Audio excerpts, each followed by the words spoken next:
Hey guys, it's Kevin again, and before you guys watch the monthly movie preview, I just wanted to preface something that during the timing of this video, the dates that we said, were in fact set in stone, and since then a lot of dates have actually been changed. We very much apologize for this.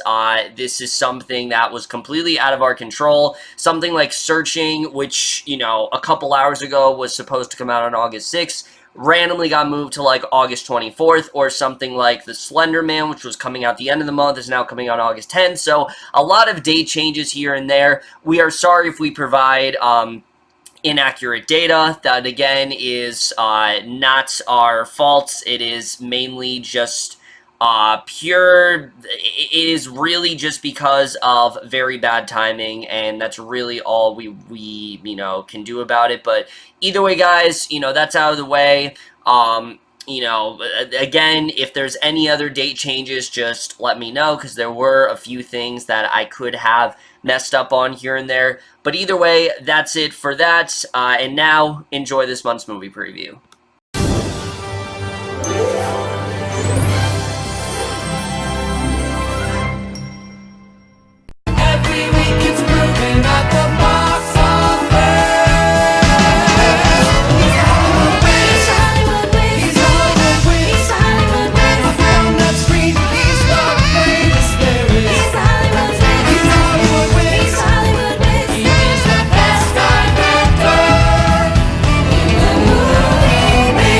Hey guys, it's Kevin again, and this is going to be for another installment of course, this month's movie preview. Hey, we're just going to get into the movies for August, but before I do that, I'm going to introduce both of my guests here, who are both first-timers, actually, for the movie preview. They're not first-timers on my channel, but they are first-timers on the movie preview.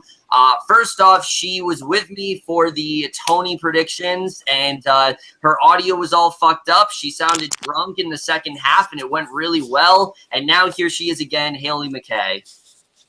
Hello! Yay! My internet sucks, so I'm going faceless today, but hopefully I don't sound drunk again. Oh yeah, that went great last time. But speaking of drunk, we have the man who was drunk on the last movie preview of mine. He just confessed to me. There's no proof of that. That wasn't. Even though that movie preview didn't happen, he was in fact supposedly drunk on it, and now here he is, Andrew Hays. That wasn't me. There's no proof that could be me. It might have been my profile. It might have sounded like me, but I'm telling you, that wasn't me. Oh wow, okay. It must have been your twin. I don't have a twin. Like, that's the thing. Like, someone's just really good at impersonating my voice. Wow, it's not your name backwards. No. I don't know. I got to find out what's up. There's been this ongoing investigation. Someone trying to steal my identity.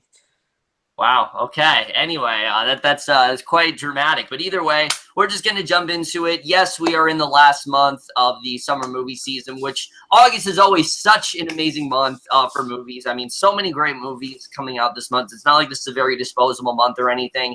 However, we do actually start off quite strong with the first movie, which I was going to introduce, but, this chick over here insisted that she introduced this one. So go ahead, Hailie. So what I believe the first movie is Christopher Robin. We should be working this weekend, Robin. But I promised my wife and daughter I'd take them away this weekend. All hands on deck. You won't be coming to the cottage. Well, it can't be helped. Your life is happening now, right in front of you. What to do, what to do, what to do. What to do indeed. Who? Christopher Robin. No. And I watched the trailer many times. I went to see The Incredibles 2, and both times at the trailer, both times I cried because it just looks so cute. And so basically, how it goes is that Christopher Robin, the title character, he's all grown up. He's out of the 100-acre wood, living life, has a wife and a kid. And it turns out he's getting way too deep into his work. He's spending less time with his family. So Winnie the Pooh and his friends come back, and they try to get his imagination and the childlike spirit back for his family. And they kind of try to intervene and get the whole family, more tied together. And I'm super excited because Jim Cummings is back as Pooh and Tigger. He's a Disney legend in voice acting. And Tony Estrada. surprisingly enough, what? Good old Tony Estrada as Tigger. Oh, yeah. And unfortunately, the voice actor for Eeyore can't come back, but he is being played by Brad Garrett, who has had some experience with Disney. He played Chef Gusteau in Ratatouille, the legend himself. And Ewan McGregor is in it. He plays Christopher Robin himself. Surprisingly, Rabbit isn't in the trailer, like, at all. But knowing him in the cartoons and like growing up with knowing his character and whatnot, I'm sure he'd be a lot more like prominent with the 100 Acre Wood Friends and that kind of stuff. All I need is to have the lump cameo. That's all I need. So yeah, that's my take. Excited. And yeah. My quick take on Christopher Robin. Obviously, I am very excited for this movie. Winnie the Pooh was a movie and book series that I definitely did grow up with a lot as a kid. You know, I used to read the books when I was younger, and I used to love the Book of Pooh show. As creepy as the designs were for that show, I definitely really did enjoy it. This one very much does remind me of that. They're going with a more sort of realistic approach. And sure, I mean, it is a bit jarring to see these characters not in their traditional form. But honestly, I think it makes sense for this one. They're going for a much more realistic, like I said, type approach here because Christopher Robin's like in the real world and he's kind of, you know, lost all sense of imagination and creativity. And I'm looking forward to seeing what really is going to happen here because I think a lot of people are forgetting what this movie really is. Like, this is supposed to be the final Winnie the Pooh film we're ever going to get. And I think, you know, this is definitely a very I think this is definitely the right way to end it for sure because this is really what the entire series has been building up to is that Christopher Robin, he's eventually going to grow up and is he going to forget Pooh? Is he ever going to be able to go back to the 100 Acre Wood? And this one seems like it's very much going to answer all those questions. Similar to Hailie, I'm very happy to see the original voice cast come back, especially Jim Cummings. I mean, just the fact he's been doing it all this time and he's still doing it to this day, I think is incredibly impressive. And I'm just really excited to see how this film does turn out. It looks so fun. It looks like the definition, just a really sweet, wholesome movie. And I think that's what we really need right now. There really aren't too many movies like that out there. And, you know, I think this just looks really fun overall, but also looks very heartwarming and endearing. And definitely one of the most anticipated for the months for sure. Absolutely hyped for it. No, I definitely agree with both of you guys. This movie is definitely one that in a month that just overall doesn't look good with movies. I'm not too excited for most of them coming out this month. This is definitely one of them. The trailer is absolutely amazing. Yep. I love in the trailer when, you know, Ewan McGregor gets stuck and he goes, have you been eating honey? Like that. That's just like, yeah, I think freaking really adorable. It really shows the sort of tone that we're going to get in this movie, and that's totally something I can get behind. The voice cast is amazing. I mean, we're getting a lot of the original people back, and even Brad Garrett sounds fantastic as Eeyore. Yes, everybody loves Raymond himself. Yeah, like I mean, he just has that nice deep voice. Yes. For Eeyore, so he's definitely going to work out. And just Ewan McGregor's a great actor, and looks like he kills it in this. And this is just a movie that looks just fantastic, and something I'm very, very excited for. Oh, and I totally forgot to mention this, but when I went to see Incredibles 2 and the trailer was playing beforehand, there's a part of the trailer, you know, when Eeyore says, if any of you want to clap, you know, now's the time to do it. And Billy does this little clap. We all were like him, like the whole audience was like so into it. It was so I feel like clearly the audience is also really looking forward to it, not just Disney geeks. So that's my opinion. Yeah, especially considering we haven't had a Winnie the Pooh movie since the 2011 one. I think definitely this is a film a lot of people are very much anticipating. But either way, guys, we are looking forward to Christopher Robin. It does come out on August 3rd. Definitely going to be, I think, the big movie of that week for sure. And now we get to a film that comes out on that day that I'm very excited to introduce for sure. It totally doesn't look shitty at all. You know, I get to introduce a lot of movies, and I get to introduce a lot of the shitty ones this month. So that's definitely a lot of fun. But we're just going to get into this one, and that is the film that everybody is absolutely hyped for. That is Mila Kunis's new hit, The Spy Who Dumped Me. What are we doing? Are we gonna sit in the corner all night? It's your birthday. I'm 30 years old. I wear a Hawaiian shirt to work. My boyfriend dumped me in a text. Let's set a shit on fire. Burn, burn, burn in the fire. In the bad situation. We just want to talk about Drew Thayer. He's your boyfriend, right? Drew is CIA. Like a bad reputation. I'm sorry, what? I know you're a spy. It's a long story, and I'm going to explain everything. It's in your forehead. Some bad people are after me, and now they're after you. All right. Oh, boy. So, Spy Who Dumped Me in general. If you guys haven't seen the least anticipated video I did with, on 22 Tiger Dude's channel, you would know this is a movie that I, unfortunately, am absolutely dreading. Just everything about this movie just looks so obnoxious to me.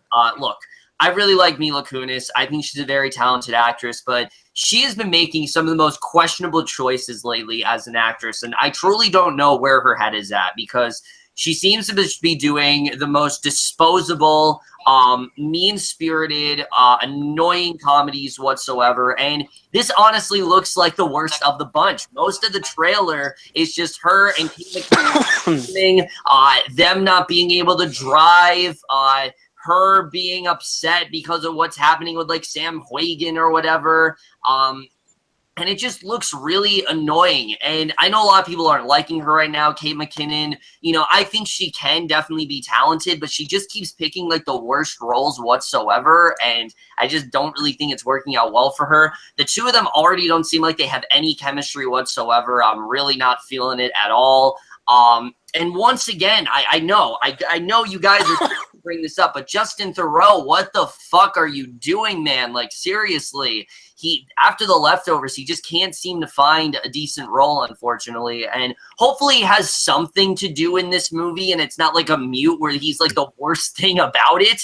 His character was so awful in that. I'm hoping maybe he has something to do here, but I don't really know at this point. Sam Huygen, I think, is also a very good actor. I don't know what the hell he's doing in this either. But just everything about this, I am really not looking forward to it at all. It looks obnoxious. It looks really dumb. And look, this has been a surprisingly very good year for comedies, so maybe this one can surprise me. But considering Mila Kunis's track record as of late, I don't really see that happening. I'm really not hyped for this at all. It honestly is my least anticipated of the entire month.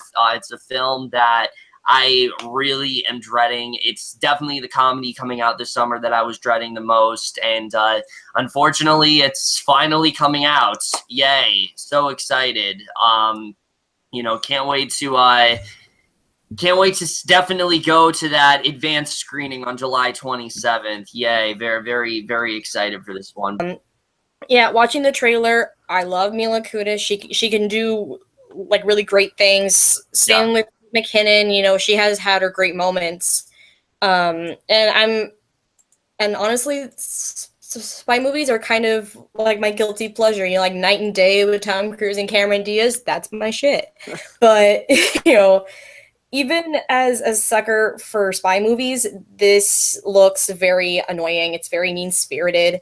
Yeah. It doesn't seem like it has any, heartwarming moments or any sort of moral, or it's just like two girls getting stuck in this situation and having to deal with it and learn somehow how to be spies, which for real agents to say, BTW, your boyfriend's a spy. If they found out, they'd probably be dead.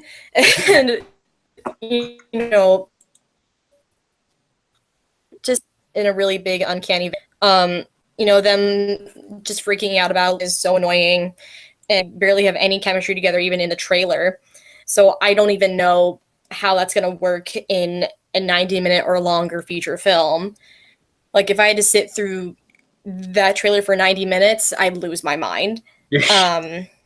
So yeah, I'm not really looking forward to that. And yeah, that's my take on it.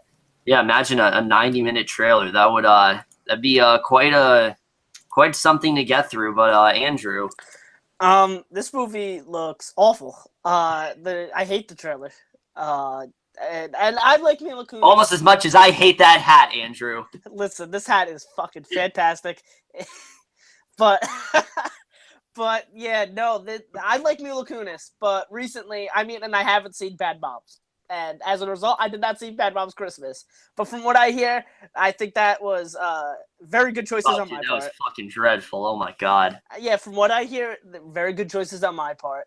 Yeah, and I don't even hate the first movie. Like, I think the first movie's just a really forgettable, okay film that I don't know why the fuck it had a sequel, but the sequel, on the other hand, is just fucking trash. Like, the definition of an unnecessary sequel. But not only is the trailer awful, but I personally am not a fan of Kate McKinnon. I think anything I've seen her in, she's just been bad. Except for Hillary Clinton. That's the only role I've seen her in where she's like... Yeah, I haven't seen her as that, but from what I hear, she's good. But, for me, she was easily the worst part in Ghostbusters. And that's saying a lot. When I really can't stand Melissa McCarthy. And from the trailers, it looked like Leslie Jones was going to be awful, like the worst part. And when they seem not as bad as comparison as... because of Kate McKinnon, that's like saying something. And she was really bad, in my opinion, in Rough Night. She wasn't worst. Yes. She wasn't the worst part of Rough Night. But, she was still pretty bad. Her and Jillian Bell were like tied for me. Yeah, Jillian Bell just barely was oh the my worst god. part. Barely, though. And yeah. So I'm not a fan of Kate McKinnon, and it looks like she's going to be really bad in this one, and I'm just going to be annoyed by her in this one as well, along with Mila Kunis. And this just seems like one of those movies that I'm gonna not see in the theaters because I value my time and my money. At least I don't, so I see everything. And I'm going to watch it once it comes out on DVD or whatever, and I'm just gonna have to, sit down and watch it and, get through it. And when that happens, I'm not looking forward to this. I agree with you, Kevin. This is easily my least favorite of this month. It was definitely one of my least favorite of the whole summer. But yeah, no, this looks awful.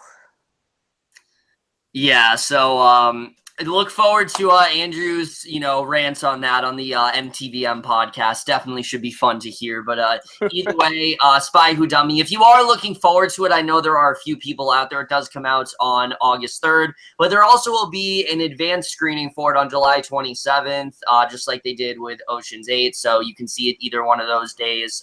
But now we get to another film that looks very, very mediocre, and Andrew unfortunately does have to introduce it. I think you hit the nail right on the head. Been saying this movie looks very mediocre. The movie I gotta introduce is The Darkest Minds. If you can hear this, you're one of us. If you're one of us, you can find us. Soon, there wouldn't be any kids anywhere. The government wasn't afraid of what happened to the ones that didn't make it. They were afraid of us. Because the ones that survived changed.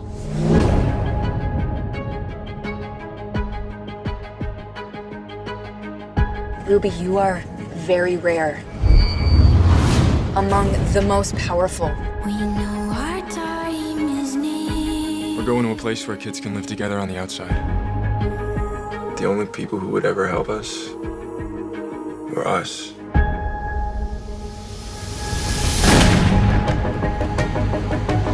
Whatever happens, don't stop! For their safety and yours, please turn over your children. It's the latest sci-fi movie, which looks very mediocre, as Kevin says, and it looks like it's made specifically for money, and all like the teenagers can go see it and rave about it. It looks like it's trying to be like the next Hunger Games or Divergent or something like that. And I know it's from the producers of Stranger Things. So I know they definitely got those guys and put that on there because Stranger Things is such a big thing, and they're trying to get this money. I know there are a couple people in this movie that I like. I know Gwendolyn Christie's in it, and I like her a lot from Game of Thrones. Yeah. I know she wasn't the best in the the Star Wars movies, but still, nonetheless, she is really good. And another name that sticks out for me is Harris Dickinson. I don't think many people know about him, but I saw him in a movie last year called Beach Rats. It seems like nobody saw that movie.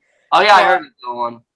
But while the movie wasn't that great, he was easily the standout, and his performance was great and really showed what he can do as an actor. And while I mean, this is probably just going to be a throwaway role, I am a fan of him because he wasn't good in Beach Rats. He was great, so I am a fan of him. But there's not really much that excites me. The trailer was very mediocre, and I've seen it so many times that I go, all right, let's not show this trailer anymore. But this looks like just one of those very mediocre, forgettable movies that is made purely for money. Yeah, I would very much have to agree with that. First of all, the weirdest thing about this trailer is when A Wrinkle in Time was coming out, I remember every time I saw like the first shot, I thought it was for the trailer of A Wrinkle in Time because they look exactly the same if you look at that one shot in the very beginning of the trailer. But getting that out of the way, yeah, this looks incredibly mediocre.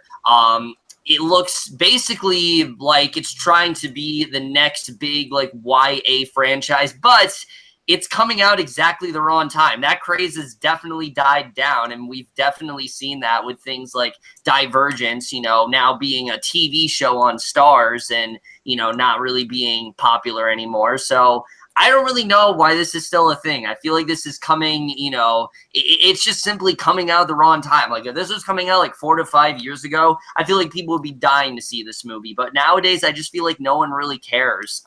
You mentioned Harris Dickinson. I've heard of him from Trust, and I haven't seen that show yet, but I heard he's very good in that. Gwendolyn Christie, Mandy Moore, good cast overall, but just everything about it just looks so derivative. It looks very whatever to me. Maybe it'll be good, but I just don't really see anything that different. And I do like the concept that like in the future, like children are basically like illegal because they have these incredible abilities that are far more advanced than everyone else.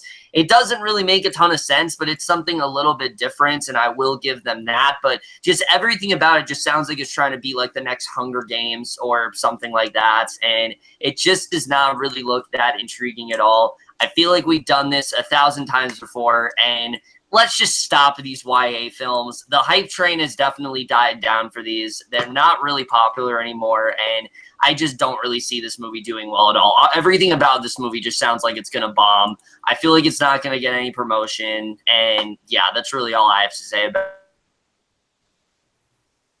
about it. Hailie? Okay, so I'm not going to lie. When the trailer first came out, I was slightly intrigued because don't judge me. But there's nothing wrong with that. Yeah.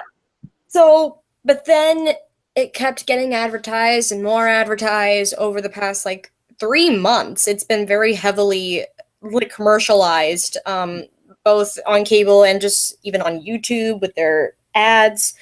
And I'm on YouTube a lot. Yeah, like the ads I've seen the most are Mamma Mia 2 and this movie. Like, it's a lot. Man. Mamma Mia 2. I don't know what their marketing team is thinking, but yeah, it's really like shoving down your throat advertisement. But it's got that one chick from Everything Everything. I thought she was okay. But yeah, it is kind of a dying trend, the dystopian future with teens, you know, the uprising teens, that kind of deal. That was really like trailblazed with Hunger Games and Divergent and whatnot.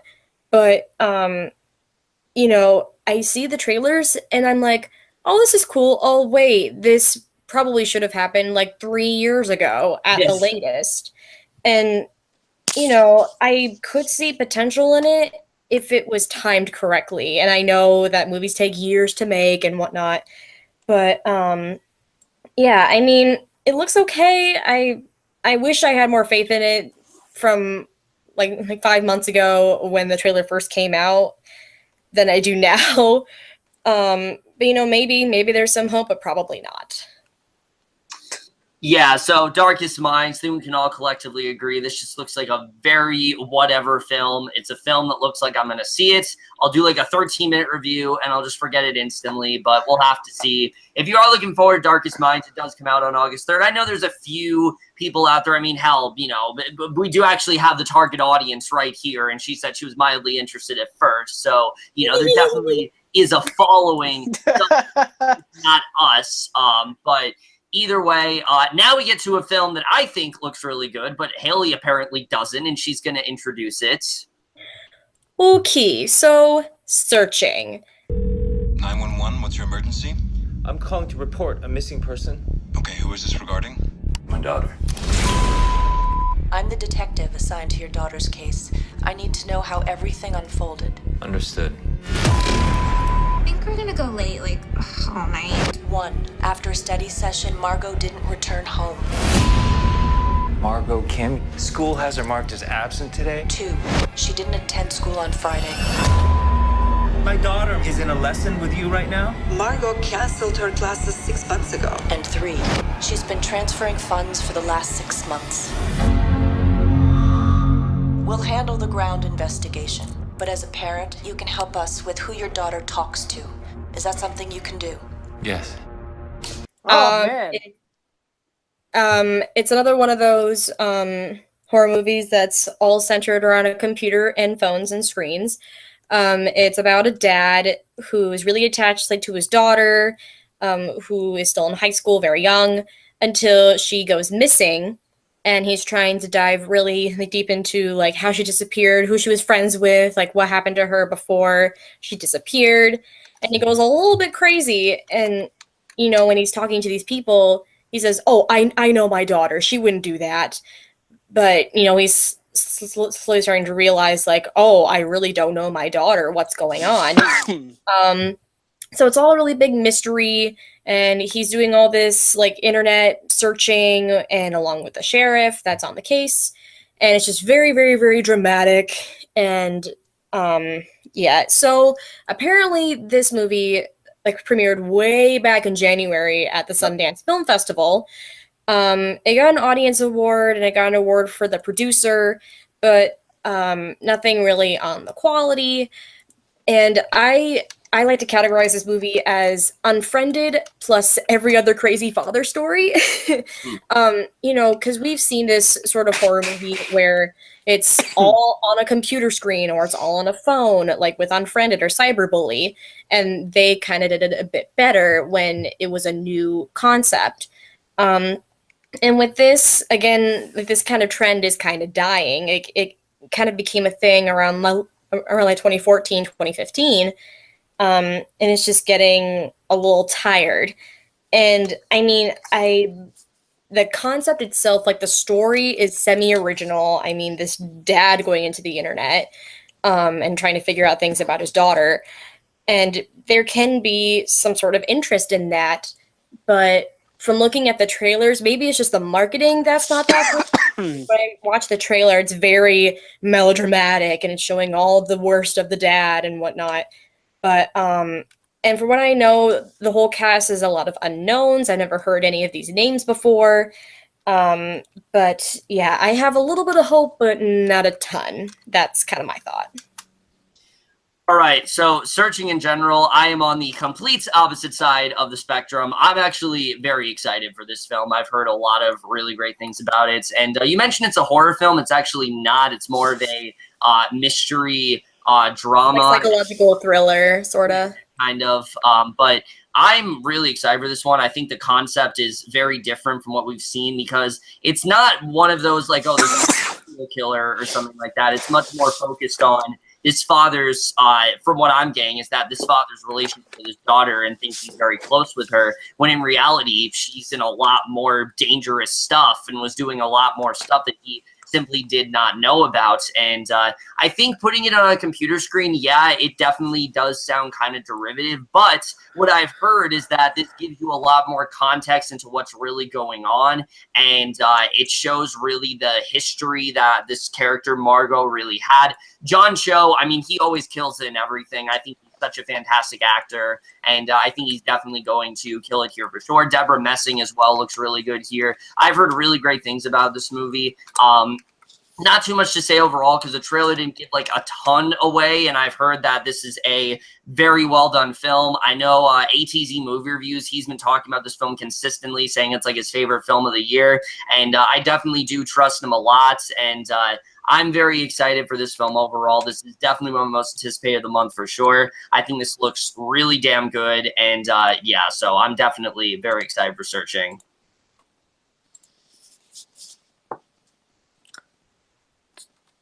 Andrew, what's up? Talk about the movie. Oh, it's my turn. Okay. Yeah. It's your turn. But yeah, no, I definitely agree more on the side of Kevin. Yeah. I saw the trailer. Only once I saw the trailer right in front of, I believe it was Upgrade. And it definitely very intrigued me, but I didn't get really excited for it until, like Kevin said, the ATZ show started like raving about it, said it was his favorite of the year, and he's someone I agree. I definitely trust his opinion. So then I saw it has like a 95% on Rotten Tomatoes. Yeah. It's getting all these great reviews, and it's definitely something I'm very excited for now. I mean, when I initially saw it, I was definitely very intrigued by it, but I wasn't too hyped on it. But now, after hearing all these great stuff, I'm definitely very excited for it. Something that I personally can't wait for. Yeah, so Searching in general, if you guys are looking forward to, does come out on August 3rd. Definitely, I think, could be a really big sleeper hit that not a ton of people know about, and then they hear and, they hear about it, and then it turns out to be very successful, but we'll have to see. Now we get to another film that I'm introducing that, again, has gotten a lot of acclaim, and that is The Wife. Hello? Am I speaking to Mr. Gosselman? I'd like my wife to get on the extension. Hello, I'm on. It is my great honor to tell you, Mr. Gosselman, that you have been chosen to receive the Nobel Prize in Literature. Tell me this isn't some great big fat joke. It's all real, darling. Breathe. Uh-huh. Welcome to Stockholm. We are so delighted to have you here. I came across some of your stories in the college journal. Beautifully written. Joe had a very heavy hand as a teacher. Did he encourage you to keep writing? A writer writes because he has something personal to say. You write with intelligence, but you're detached. The characters are supposed to be detached, especially the mother. My wife doesn't write, thank God. Otherwise, I'd suffer permanent writer's block. Don't ever think that you can get their approval. Whose? The men. The ones who decide who gets to be taken seriously. A writer has to write. A writer has to be read, honey. All right, so The Wife in general, really not too much to say about this one overall. I do think this looks really good. I don't think it looks amazing or anything. I've heard it's really damn good, but basically it's Glenn Close, and she's like this former, she's like this former star, basically. Like, she spent 40 years sacrificing her own talent and ambitions and, putting her whole life aside just to, just in support of her husband and things like that. And, he's like cheated on her and all this stuff. And basically their marriage is starting to fall apart. And it looks really good. I definitely will say that. Glenn Close looks fucking phenomenal here. I think she's going to give an incredible performance. I've heard most people say she definitely is probably going to get some Oscar nods, and I'm very excited for that. You know, I think the trailer's definitely hiding a little bit much because it didn't really do anything that big for me, but it is a film that I definitely am looking forward to, and I do think looks really good. It's just nothing where I'm like, oh, I gotta see this now. Like, it's not really one of those films. It looks more like, okay, it looks really good. I'm intrigued. I think Glenn Close is really great. I really like Jonathan Pryce. Very good cast overall. Let's just see where they go with it, and that's really all I have to say about this one. But Hailie? Okay, so I watched the trailer hearing nothing about this movie until Kevin told me about it. And, you know, like Glenn Close is a damn legend, and I love her very much. I do think the story is very intriguing. And, you know, the fact that she's worked all her life for her craft, for her writing, putting her heart and soul into it, and then her husband getting this huge accolade for it without any recognition for her. And I do like that it shows a lot of like her past in college when she was just starting to become a writer, and you know, these people saying like, oh, you're not good enough, like, oh, this needs more work, or you know, like people don't want to read this or whatever, and her struggle with that. And you know, I think the husband, just watching the trailer, I know I'm gonna hate him so much. Yeah, and so far he just, but you know, then it does help me support like the closest character a lot more, which is what you should do for a protagonist anyway. So yeah, nothing super groundbreaking, but I do think it could get a couple of Oscar nods for Glenn. And yeah, it looks pretty good in my mind. All right, Andrew. For me, I'm gonna be honest. The trailer didn't impress me that much. It just bored me from the trailer, and who knows? Maybe I'll like it. But to me, Well, you know what? Your hat puts me to sleep, so fuck you. Listen, if you just gave basketball a chance, I mean, I would, but then I'd fall asleep. Listen. You're just hating. You're just hating. Okay, fine. I'll give basketball this one thing. If I'm really tired and I can't sleep for some reason, I'll just turn on some basketball and I'll sleep great the whole night. There we go. Okay, We'll give it that. It is a cure for insomnia. Not really, but okay. Whatever you say. But anyway, no. This to me, this just seems like Oscar bait to me. I know that this is them, Glenn Close trying to get an Oscar. I mean, I'm sure she's going to give a great performance. I mean, she's fantastic. And I really hope that she does give a great performance. And I think she's one of those people who is the best to never win an Oscar. Yeah. She definitely does deserve it. Oh, she didn't win one for Fatal Attraction? You didn't win one for Fatal Attraction? I don't think so. I could be wrong on that. I'll look it up. Okay, I could be wrong on that. But yeah, no, this to me, this seems very much in the vein of The Darkest Hour, and I was The Darkest Hour, the 2011 movie about aliens. The fuck. Wait, it's just Darkest Hour. Yeah, there we go. There's no the. Listen, leave me. I have the answer. Okay. I have the answer. What is so it? she's only ever been nominated for every Oscar. Okay. She was only nominated for The Fatal Attraction. She didn't win it. Uh-huh. All right, good to know. All right. But yeah, no, this seems very much in that vein of, you know, Gary Oldman was one of those actors that had a very long, illustrious career, very much should have won an Oscar by the time he won it. And legit, he was also only nominated once and finally won it. So I think that they're trying to do it with this. It just seems a little weird that it's coming out in August. Yeah, no, that is strange. Rather than like around the time frame that that movie came out, like in November, December. So that kind of confuses me. That it does seem like it's an Oscar bait movie. It's trying to get going close to the Oscar, but it's coming out in the beginning of August, which is very strange. Who knows? Maybe he will still get nominated for the Oscar. But I guess we'll just have to see. Maybe this movie surprises me, and I very much like it, but I just don't think I will. All right, so The Wife, if you guys are looking for it, does come out on August 3rd. I'm not entirely sure when it does expand, but it is going to be limited on August 3rd.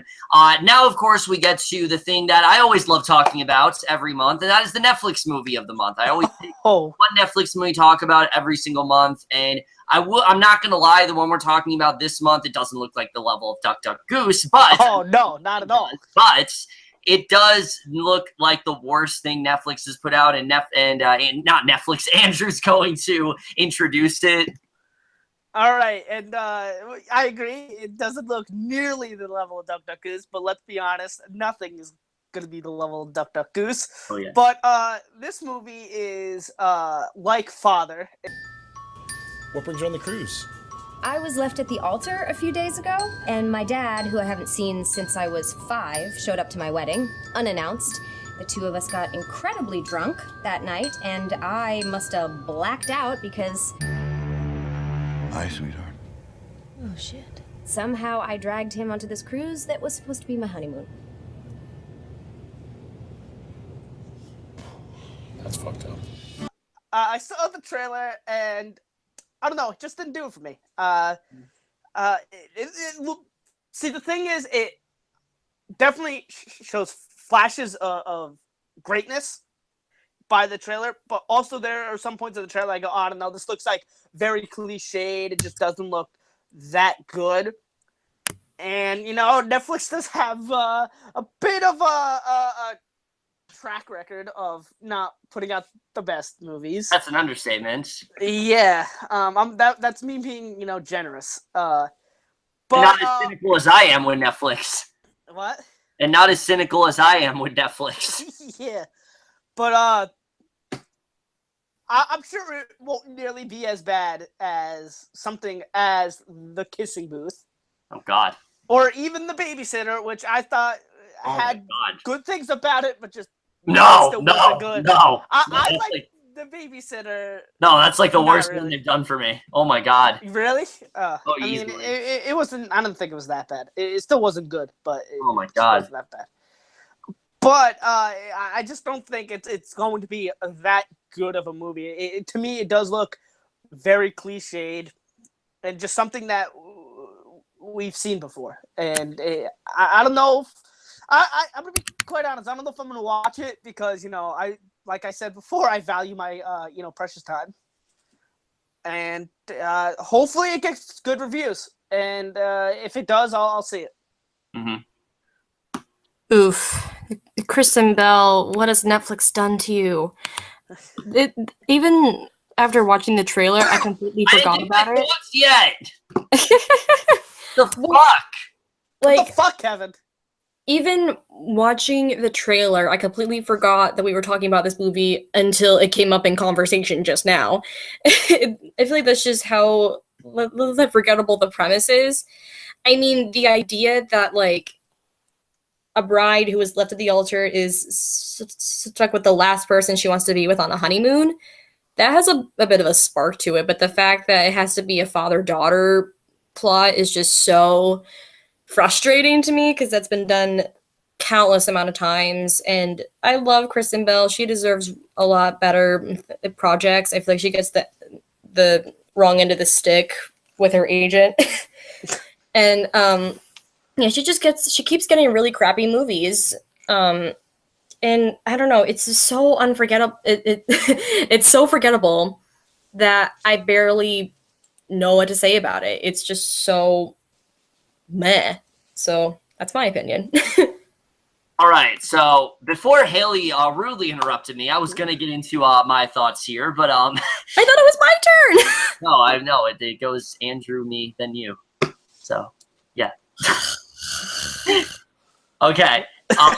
Anyways, I say this every single month, you know, I've just become so whatever with Netflix films. They put out way too many movies, and I watch them, and most of them I don't even end up fucking reviewing because they're disposable as fuck. This one, like I said, it doesn't look like one of the worst, but it also doesn't look like one of the best either. The thing I find very odd about this movie is that they advertised this as a Kristen Bell and Seth Rogen comedy. Like, they were going to be the two main stars in the film, and Seth Rogen is in it, but it's much more a Kristen Bell and Kelsey Grammer movie with Seth Rogen in a supporting role, and I don't really know why they didn't advertise it as that. It's very strange overall. The comedy was very 50-50 for me.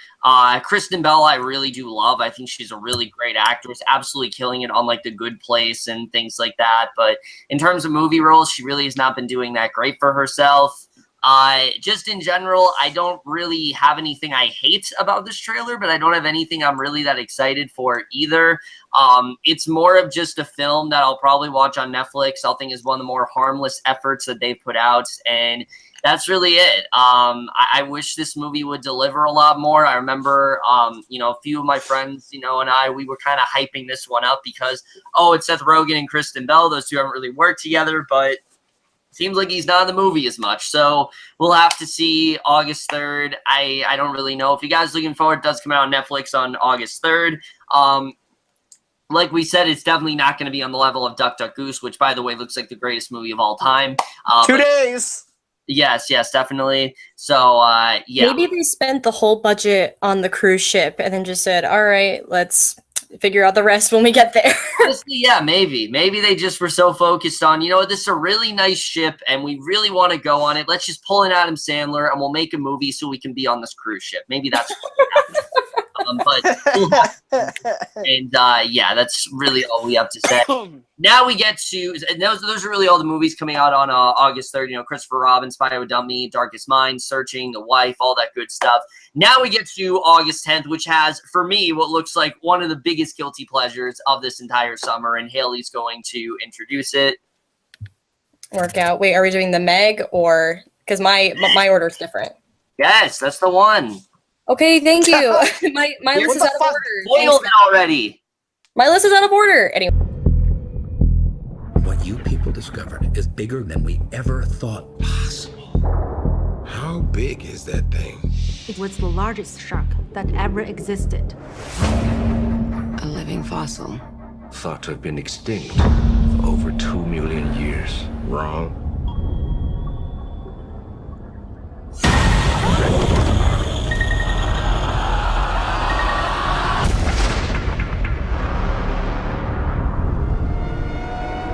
My God. It's a megalodon. He's kidding, right? Anyway, so basically this movie is, oh my God. Sorry, my phone was ringing. I heard Frozen for a second. Yeah. So basically this movie is about this like big underwater submarine, and they come across this big ass shark thing that supposedly had been extinct for like 2 million years. And the shark's like, huh, psych, nope, I'm still alive. So they kind of, I'm so uninterested with this movie. I'm just trying to make this as entertaining as I can. And I feel like it's trying to be the next Jaws, but doesn't have the budget or the creativity to do so. However, the only interesting thing I found from this trailer was the fact that they played Beyond the Sea from Finding Nemo, which I just started bursting out laughing when they started playing it. I was like, oh my gosh, this is perfect. But other than that, I found no other interest in this. It's just another meh monster movie for me. I don't know much of the cast. I don't know everything about the story. It's very much a meh monster Jaws movie, but with less creativity. And yeah, that's my butchering. All right, so the Meg in general, this is a film that I have been endlessly awaiting. Definitely, it's a film that I have been so excited for. But no, in all seriousness, you know, my friends and I, we watched this trailer. Actually, I have a good buddy of mine, Jackson Fulcher. He told me to watch this trailer, and we've been making fun of Jason Statham saying it's a megalodon ever since it came out. Just everything about this, yeah, it looks really stupid. I mean, the fact that the shark is like a vengeance and like it's not dead and it's going after them, yeah, it looks really dumb. But it's one of those movies that is very aware that it's dumb. I mean, hell, there's a line where Rainn Wilson literally asks if they've ever seen Shark Week. Like, what the hell do you think this is? This is just a really stupid movie. I think it's going to be a lot of fun. I think hopefully it's going to be like a Rampage where it doesn't take itself too seriously. I think if it's like that, I think it can be just a really stupid, fun film, and that's really all I want it to be. I'm not looking for the next Jaws or anything. I'm looking for just a really stupid shark movie, and I hope that's exactly what it is. Jason Statham, you know, he's a very likable actor, and I think he's really going to do a good job here. But yeah, I mean, again, doesn't look anything amazing. It looks really dumb, but oh my God, I can't wait for it. So yeah, that's really all I have to say about it. The only stupid shark movie that you're allowed to like is Sharknado. I mean, I haven't seen those, so you're saving yourself a lot of trouble. I mean, I'm gonna watch all of them because the last one comes out the day after my birthday. And I promised that's the best present ever. I promised all the guys we're gonna watch them. We're gonna watch it together. So I gotta watch like all 5 of them. Oh man, good luck. But anyway, Andrew. Man, I'm getting really tired of the shark movies that come out every year. It seems like that are trying to be the next Jaws, but aren't ever gonna be Jaws because Jaws is just that good. You know, what is it? 2 years ago, we had The Shallows with with what's her face? Blake Lively. Yeah, Blake Lively. Because see, I like never 30 Below or whatever that was called. It's 47 years back. Oh yes, it all is fucking dream in the end. Spoiler alert. Really? That's the twist, apparently. Oh, because I've never seen it. The whole I've never act seen it. apparently is like a dream sequence. But yeah, like it seems like they're trying so hard to make the next Jaws, but we're never gonna get the next Jaws. Mm-hmm. And this seems no different. I mean, with Rampage, I was sort of excited because it did look like dumb fun. This doesn't even to me look like dumb fun. It just looks stupid. Oh come on! You don't love it when he looks at the shark and goes, "It's a megalodon." No, I you mean, love that.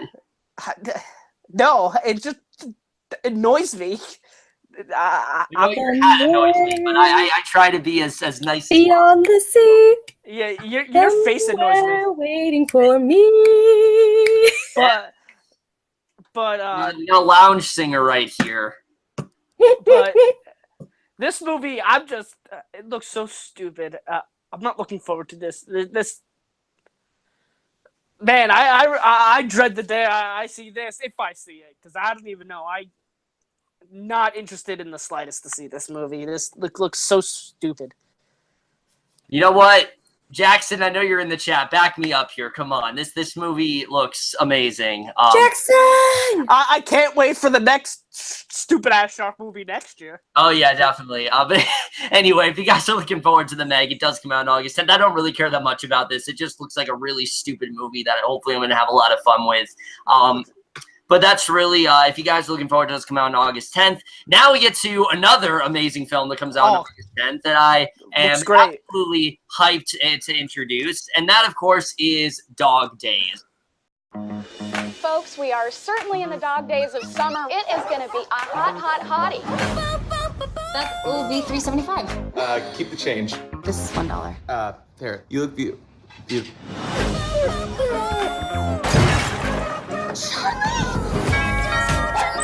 Large pepperoni? No offense, but is your dog pregnant or just super fat? I called you for pizza, not opinions. This is why kids don't like old people. He's lethargic. His appetite is down. Sam needs to get out there and meet some new dogs. That'll be $300. I found her yesterday. Her little face looks so angry and happy at the same time. Pregnancy has changed your sister. Move away from the door. She has a ridge of a chimp. You keep my dog alive until I get back from the hospital. My building has a strict no dog policy, so I'll get evicted. Okay, so, you know, we have fucking Show Dogs come out, and that's about talking dogs, and then we have Pup Star coming out, and that's about talking dogs. And now we have a movie that's not about talking dogs, but that's everything that they're banking off of. Like, all I see in this trailer is just people walking their dogs and people having experience with dogs. What the hell's this movie about? I don't fucking know. I couldn't tell from the trailer. It's got a bunch of, like, actors that I somewhat respect, like Tig Notaro for some reason, Vanessa Hudgens, Nina Dobrev. I don't know what the hell they're all doing in this movie, but this just looks dumb. Like, I don't know what the hell this even is. It's a movie. It's about dogs. And yeah, I mean, I don't even remember the trailer, to be honest. It looks very whatever to me. I'm not necessarily dreading it, but it's just a film that I'm kind of questioning its existence. Like, all this movie seems like it is, oh, just look at the cute dog, and that's it. Like, if the plot's really dumb, then I guess you can just look at the dogs or whatever. I really don't know. I think this looks really dumb, and yeah, Hailie. Okay, so I actually saw this trailer first, also in the theater before Incredibles 2. What a joke! And as soon as I saw, fitting movie to put in front of that. Oh yeah, totally. And I as soon as I saw Vanessa Hudgens, I thought, oh, that's what she was doing before in The Heights at the Kennedy Center. And clearly she went on to better things there.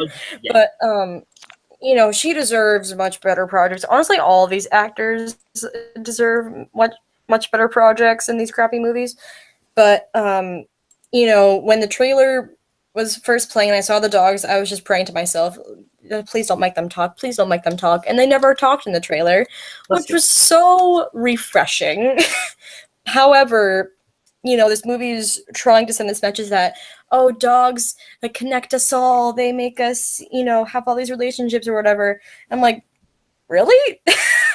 I mean, they could connect like a family, but not like total strangers, like they show in the trailer, like they're trying to convey. Yeah.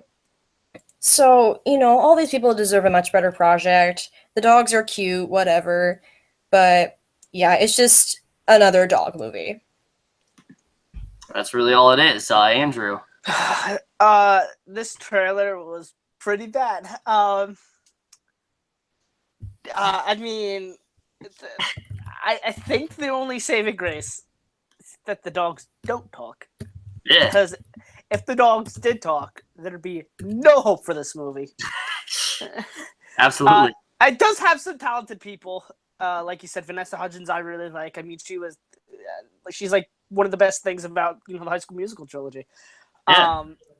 But Finn Wolfhard is in it, and I'm definitely. I forgot to bring him up. Definitely, you know, proven to be very talented with Stranger Things and It last year. I don't know what the hell he's doing in this, but yeah, I even though the dogs aren't talking, this looks really bad. I'm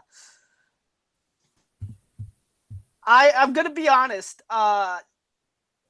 When you first sent the list, I thought like this was supposed to be Show Dogs, and I go, wait, didn't Show Dogs already come out? Yeah, Andrew, what the fuck? And then I watched the trailer and I go, this isn't Show Dogs. This looks actually thank God. Yeah, this looks actually better than Show Dogs. Anything's better than Show Dogs, honestly. Literally anything. But still, boring things I've seen all year. Definitely not looking. Definitely not gonna be seeing that one in theaters on August 10th. Yeah, let's just hope that there's a really controversial scene in this involving grooming, and they have to cut it out of the movie after I see it. I hope that really happens again, because, you know, it happened during Show Dogs, and hey, maybe it's gonna happen again. We'll have to see. But if you are of the majority that's looking forward to Dog Days, which I feel like nobody even cares about this movie, most people are probably like, "What the fuck is this?" It does come out on August 10th. Yes, you know, if you're trying to find love, go find a dog, because apparently you'll find love that way. You know, Haley's got a dog named July, and you know, July June. Well, you know, it's July right now, so it's June. Well, it's actually July, so It's actually named June, guys. Don't be fooled. Well, June will hook you up, okay? June will hook you up if you need. She's a corgi, of course she will. Yeah, you will find love through this dog. I don't fucking know, but now we get to the film that looks. Oh my god! We're all very excited too. We said Duck Duck Goose. You know, nothing could top it. This film, honestly, might be the one to top it, and Andrew's going to introduce it. I mean, this isn't going to top Duck Duck Goose, I can assure that, but I can guarantee you'll come damn close, because this movie is going to be so fantastic, and that movie is none other than Animal Crackers. Woo! Animal Crackers in my soup. Nuts, mind your pee. So cute. Meet Owen and Zoe. Day after day, they wake up and go through the same old routine. I'm eating dog biscuits for a job. Your dad has me eating dog biscuits. You know, kinda. Biscuits for dogs. They both work too hard. Hey, sweetie, I have a board meeting in a couple of minutes. Can you just grab Mackenzie from daycare? Yeah, sure thing, honey. They need a change. And I've got just the thing. Surprise! You are now the proud owners of one rundown, worn-out circus. This is what we always wanted. Keep this box close. It's yours now. The secret to the circus is inside. Old animal crackers? They're probably gross, right? They're gross.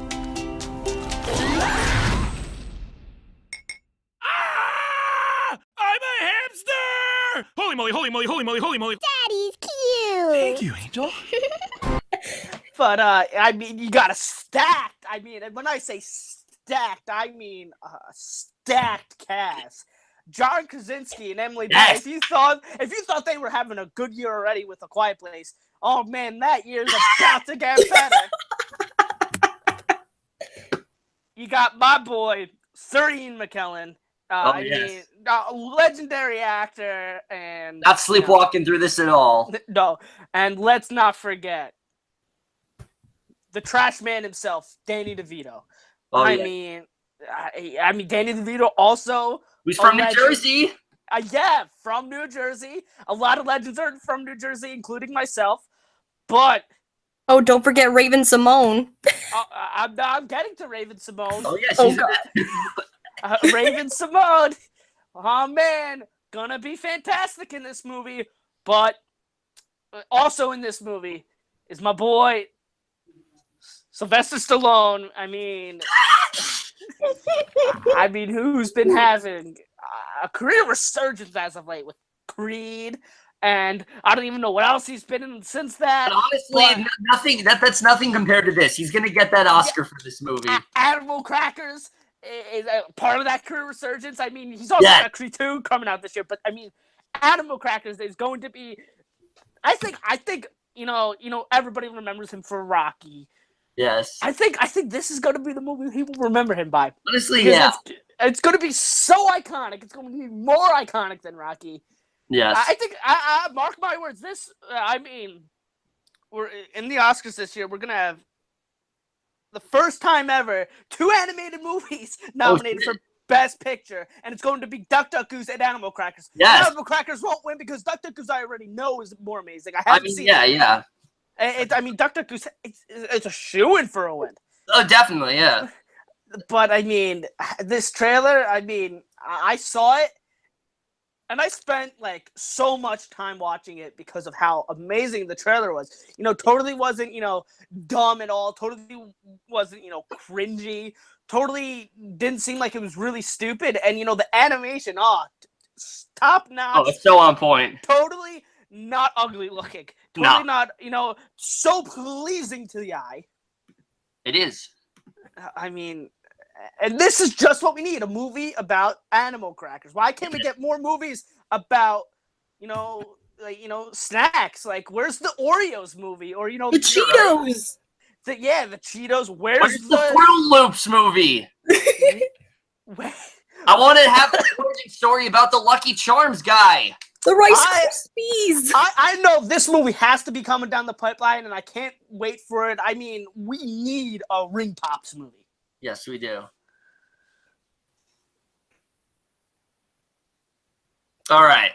So, Animal Crackers, in general, I am absolutely hyped for this film. It's not like it's gotten shifted so many times, and now it's finally fucking coming out. I mean, I think it's coming out this month. Who even knows anymore? But yeah, I mean, what else could you want in a movie? It's animals and they're crackers and they come to life in a circus. Like, what else do you really want here? And then John Krasinski and Emily Blunt following their amazing performances in a quiet place. You know, they might be snubbed for that, but they'll definitely get nominated for that here. You know, you got Lemony Snicket himself, Patrick Warburton. And like you said, Sylvester Stallone is finally going to get that Oscar here. The animation is absolutely stellar. It looks amazing. Totally doesn't look shitty at all. Yeah, I am absolutely elated for this film. I think this looks like the best animated film right next to Duck, Duck, Goose. Duck, Duck, Goose is going to be a lot more superior either way, which, again, guys, Duck, Duck, Goose, July 20th this week. Check it out. It's going to be amazing. This movie doesn't look as amazing, but it definitely could be on the level of Duck, Duck, Goose. We'll have to see. And yeah, absolutely hyped for Animal Crackers, even if it doesn't come out this month. But Hailie. I had to emotionally recover myself from getting so excited from this amazing trailer. Literally, I watched like the first frame and it's them in a car and I'm like, oh, look how beautiful the movement of this animation is. Yes. And literally when the clown guy played by Danny DeVito comes on screen and I hear his voice, I think to myself, this is just like Danny DeVito and Big Fish. True. And then all of a sudden the cast list comes up. It shows Danny DeVito. Who called it? Anyway, but yeah, I mean, star-studded, man. Raven Simone finally gonna get an Oscar nod after, you know, living life on The View and Raven's Home on the Disney Channel. Sister actually did that as well. Yeah, and oh man, just wow. I mean, John Krasinski eats an animal cracker, suddenly becomes that animal. What could possibly go wrong? Who needs The Greatest Showman when you can have this circus movie? You know, you don't need the P.T. Barnum, Hugh Jackman. You can have the John Krasinski as a bunch of different animals. Yeah, maybe they'll burst out into song, you know, so you kind of double dip in that way. I know Emily Blunt can sing. I mean, she can, yeah. Can John Krasinski sing, though? Who knows? That'd be the total package. Can you imagine that if he could sing? No, honestly, yes. He has gone on record as saying he cannot sing. That's God great. Dang it. Well, maybe he'll be a Pierce Brosnan and he'll be amazing. So when you're gone. When you're gone. Yes. So yeah, Animal Crackers looks amazing. Can't wait for it. Coming out on August 10th. Probably not going to come out, but very excited for it. So, all right. Now I'm really pissed because I really wanted to introduce this movie, but Andrew was insistent on introducing Animal Crackers, and Hailie was insistent on introducing Christopher Robin. So it fucked the schedule up, and I can't introduce this now. But Hailie is introducing this, and hopefully she's excited for this one, because I'm going to be really pissed if she's introducing it and not excited, and I could have introduced it. But go ahead. Oh boy, do I have an intro for you. Okay. So, first of all, I don't know how I should pronounce this title. Black Klansman or Black Klansman.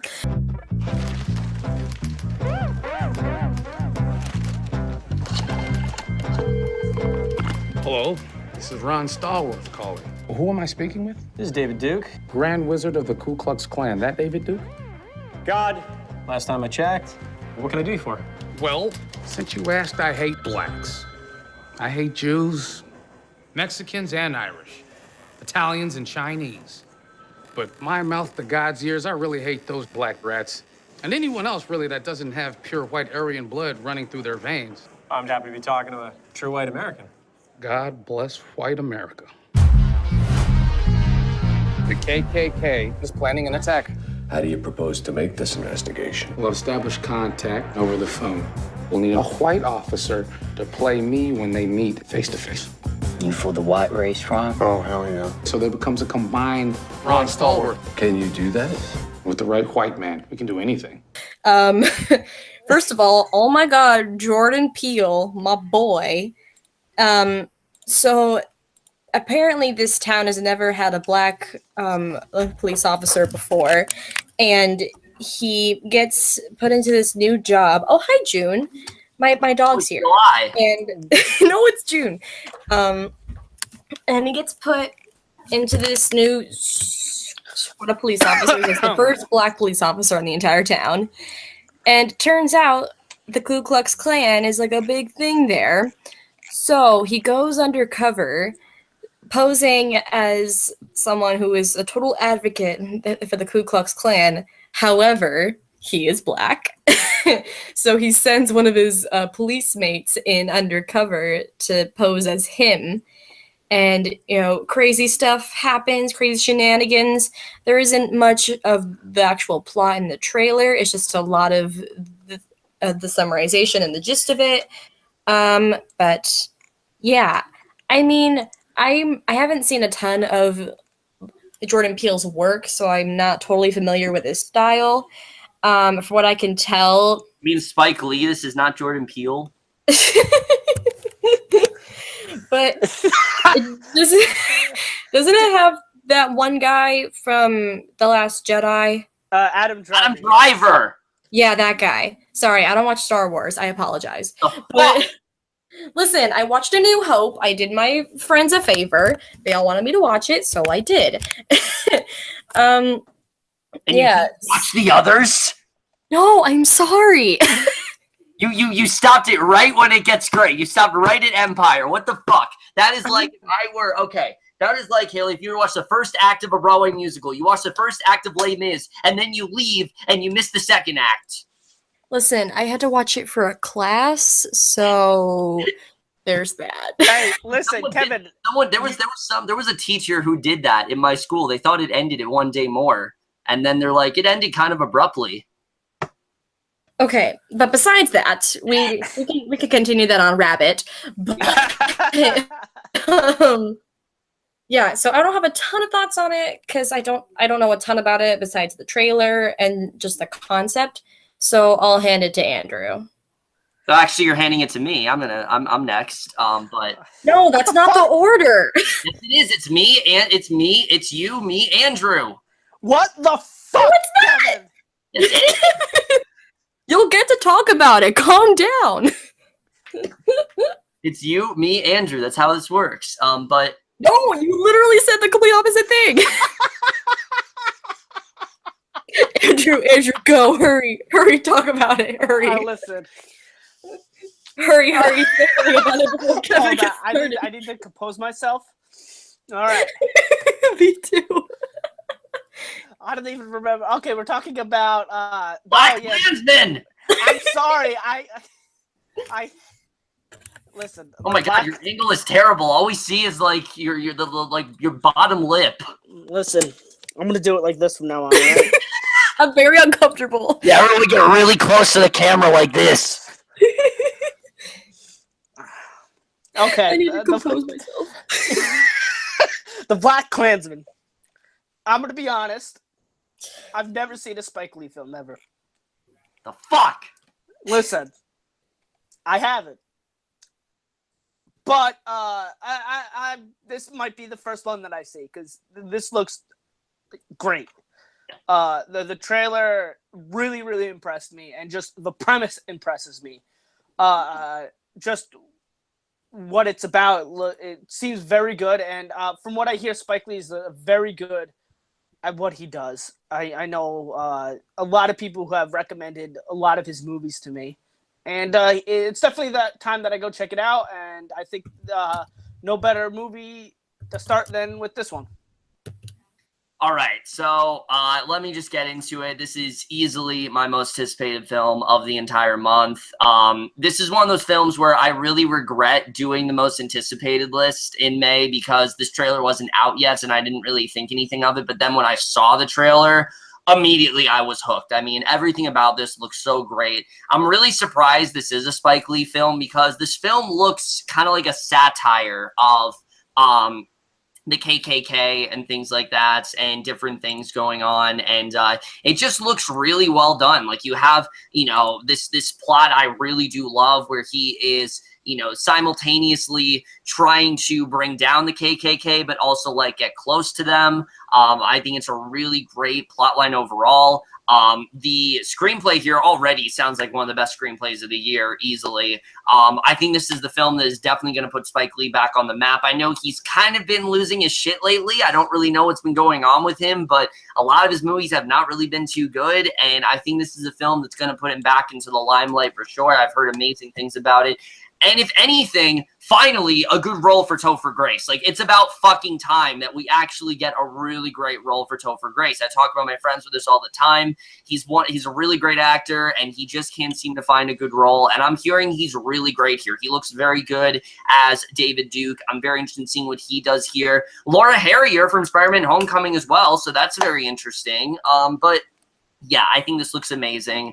I am so hyped for it. I think it looks like a film that is really going to handle these issues in both a very delicate manner, but also trying to find a way to kind of lampoon it a bit and just show how messed up the KKK really was and things like that. And I'm very excited for this film. So yeah, Black Klansman, like I said, easily my most anticipated film of the month for sure. And definitely. Hey, Kevin. What do you want? Are you excited for this movie? Shut up. Yeah, so I if don't think you're that looking excited. forward to Black Klansman, it does come out on August 10th. Definitely, like I said, very much looking forward to it. Now we get to the film that I actually have to introduce that I'm not really that excited for at all, and that is a A24 film called A Prayer Before Dawn.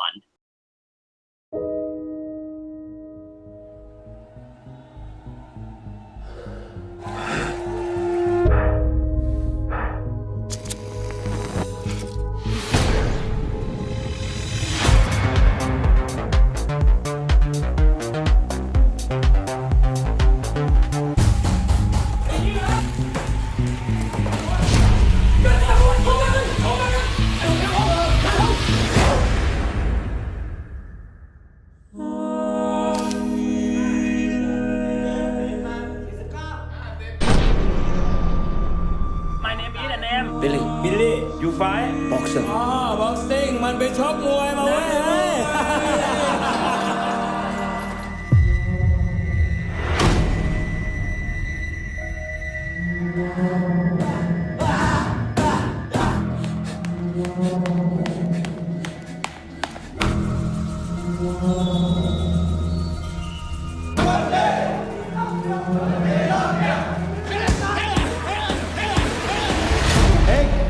I want to train. I'm a boxer. I can show you I can fight. I need to fight. So, Prayer Before Dawn in general, I saw the trailer for this, and I'm going to be honest, it didn't really grab me all that much. Usually, I really love A24. I'm the guy who says A24 is the best indie company working today because they are. I think they just deliver amazing film after amazing film. They tackle some of the riskiest projects. I mean, Hereditary, First Reformed, all kinds of different stuff that they've done. But this film in general, it just does not really hook me. The plot, it's not really doing it for me. You know, I know it's about this, he's like this boxer, he's like incarcerated in prison or whatever, and it just doesn't look very interesting. Now, I heard the movie is very good, but the trailer just didn't really do it for me. It just didn't really grab me, unfortunately, and yeah, so that's really all I have to say about A Prayer Before Dawn. You know, again, this could really end up surprising me, but it just does not look anything absolutely amazing, and yeah, we'll have to see. So that's really all I gotta say about it. But Hailie, Okay, want to hear a funny story? what? Sure. I was going through our playlist of trailers for this list, and I go to a prayer before dawn, and it won't let me watch it because it is content restricted for my age. So I had to do a little bit of digging of research, and I know nothing about this indie company, but apparently they're like internationally funded, which is really interesting. And apparently it's been like in the works for like 4 years, maybe even 5. And so clearly there's like a lot of effort and passion put into it if they've been working on this for so long. But yeah, I don't know a ton about the plot. I know the premise and whatnot. My audio. So yeah, I don't know a ton about it. It could be promising. I saw the Rotten Tomatoes scores like hella high. So there's definitely a lot of effort being put into it. I don't know. Andrew. Yeah, Andrew. Hopefully you have something to Andrew. offer. Do I have something to offer? Of course I do. I always have something to offer. But I actually really like this trailer. This trailer very intrigued me. Again, it doesn't look like it's going to be, oh my god, it's amazing. But it definitely is something that doesn't look bad. It's something that I'm kind of excited to see. I think the story is definitely... Jesus Christ, I'm dying. That's great. Hey, don't die. It's bad for your health. Yeah, I would imagine. Yeah, I mean, usually that's a bad sign. Yeah. But anyway, the story definitely looks interesting, and I'm just not like super excited for it, but I'm definitely not dreading it. It looks good. Yeah, so Prayer Before Dawn, like I said, I don't think this looks awful or anything, just something about the trailer. Maybe it just wasn't the right... I haven't seen this trailer in a while, mind you, so maybe if I rewatch it, I'd like it more, but it does come out August 10th. We are looking forward to it. And now those are really all the films coming on August 10th. Animal Crackers looks like the best of the bunch, without a doubt. Forget what I said about Black Klansman. True masterpiece. Amazing. Animal Crackers in my soup. All right, anyway. Now we get to a film that isn't actually on a Friday. It comes out on a Wednesday for some reason. Whoa! My birthday week, this movie comes out, and Andrew's gonna introduce this amazing film that totally doesn't look shitty at all.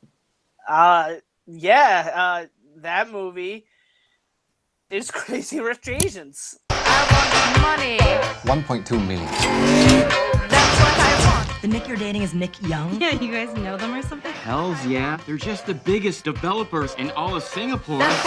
Damn, Rachel. It's like the Asian Bachelor. These people aren't just rich. They're crazy rich. Oh, you really should have told me that you're like the Prince William of Asia. That's ridiculous. Much more of a Harry. Crazy Rich Asians.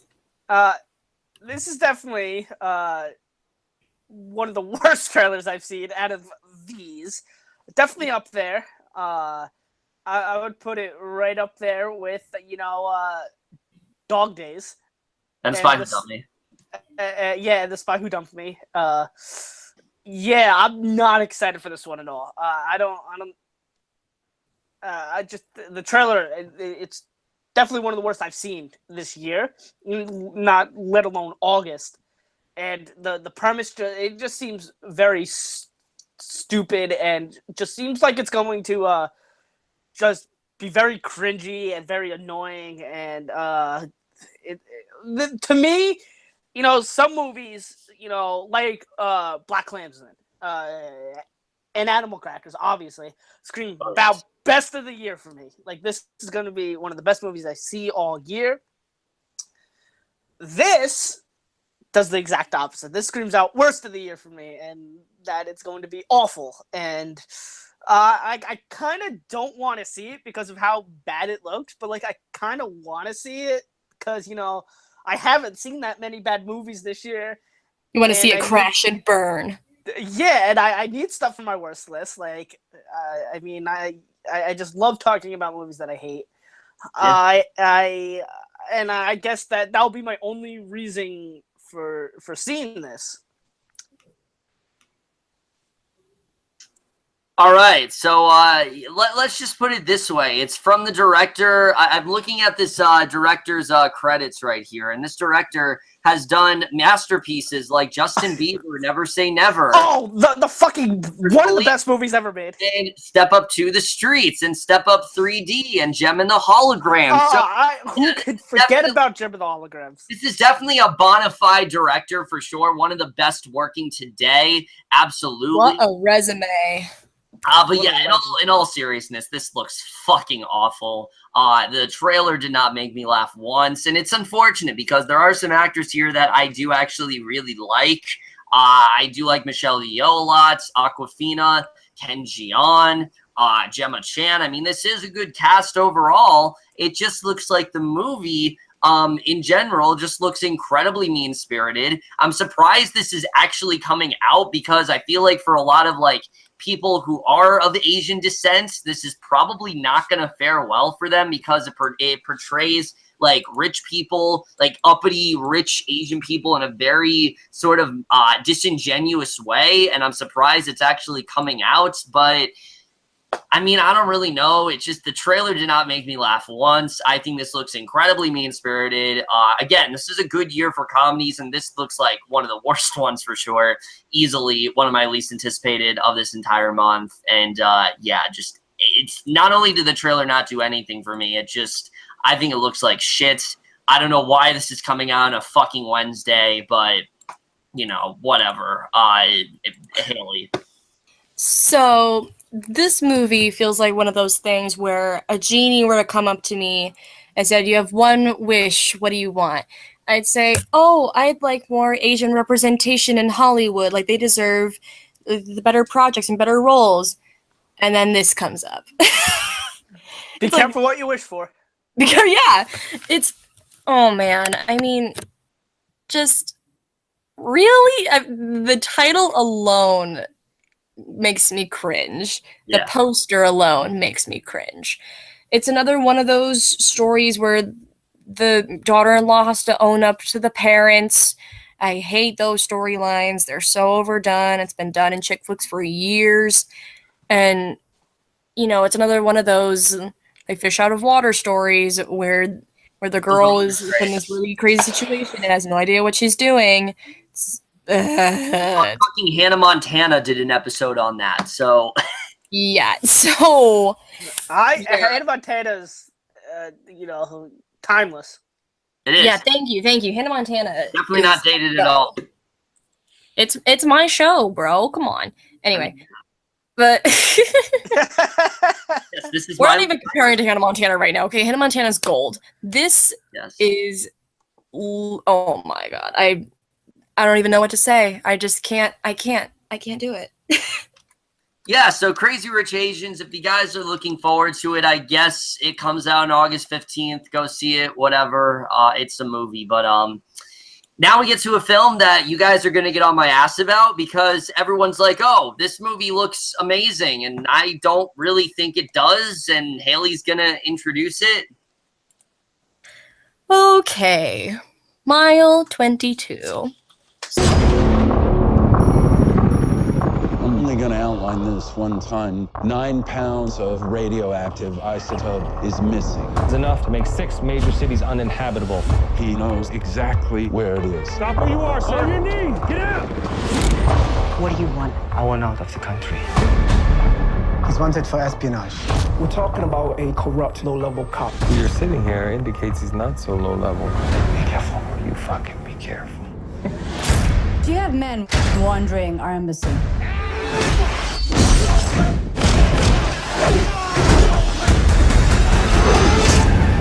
You're good there. Can I trust you? Put me on a plane to the US and I'll give you everything. So, I watched the trailer about halfway through. I can barely finish it. Wow. Oh my gosh. I literally wrote on my notes. I have like a headline for each movie. My headline for this movie is in all caps. I have no idea what the heck is going on. And yeah, so I literally had to look up the movie's summarization to see what it's about because all I see in the trailer is weapons upon fights, upon chases, upon all this action, but no story, which is a lot of action movies, unfortunately. You know, it's a lot of really crappy action movies with barely any story, and if there is any, it's so hit by number simple that it's unbelievably boring and just like eye candy for action.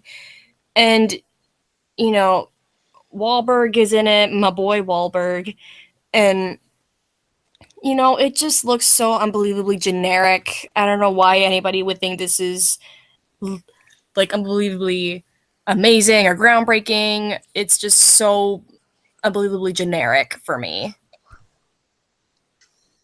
All right, Andrew.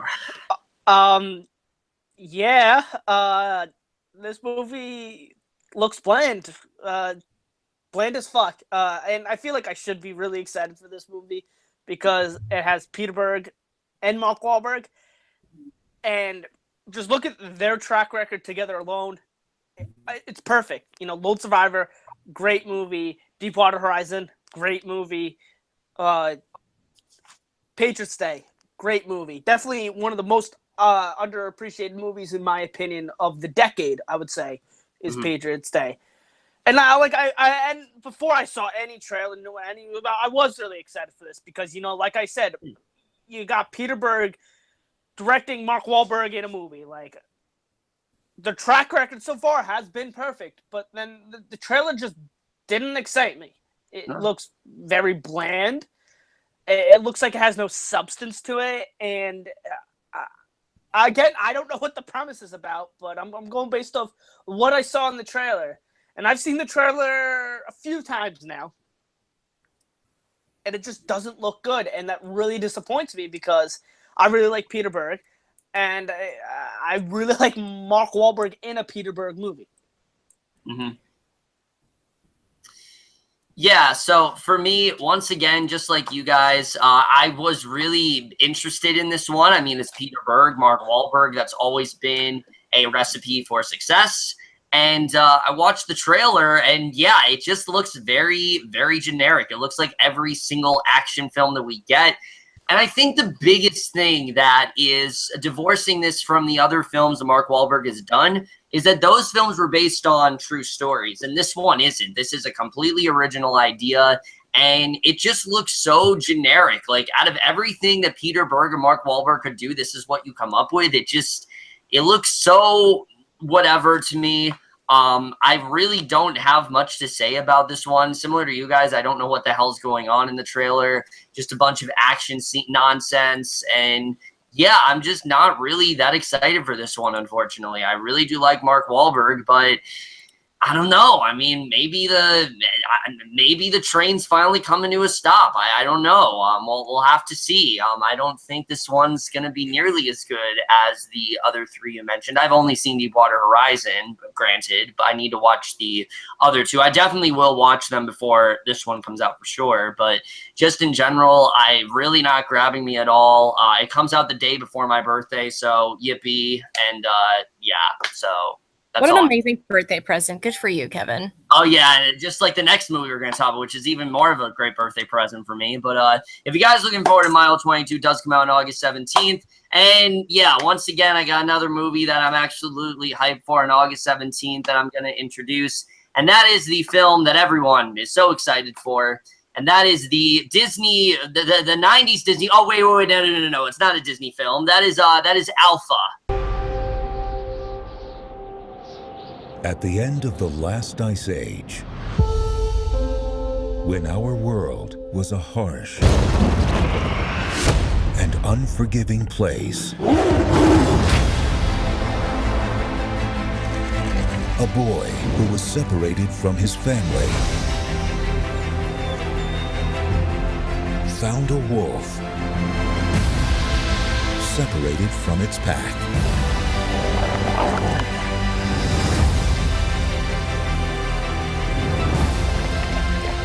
Together, they forged a bond that would change the course of human history.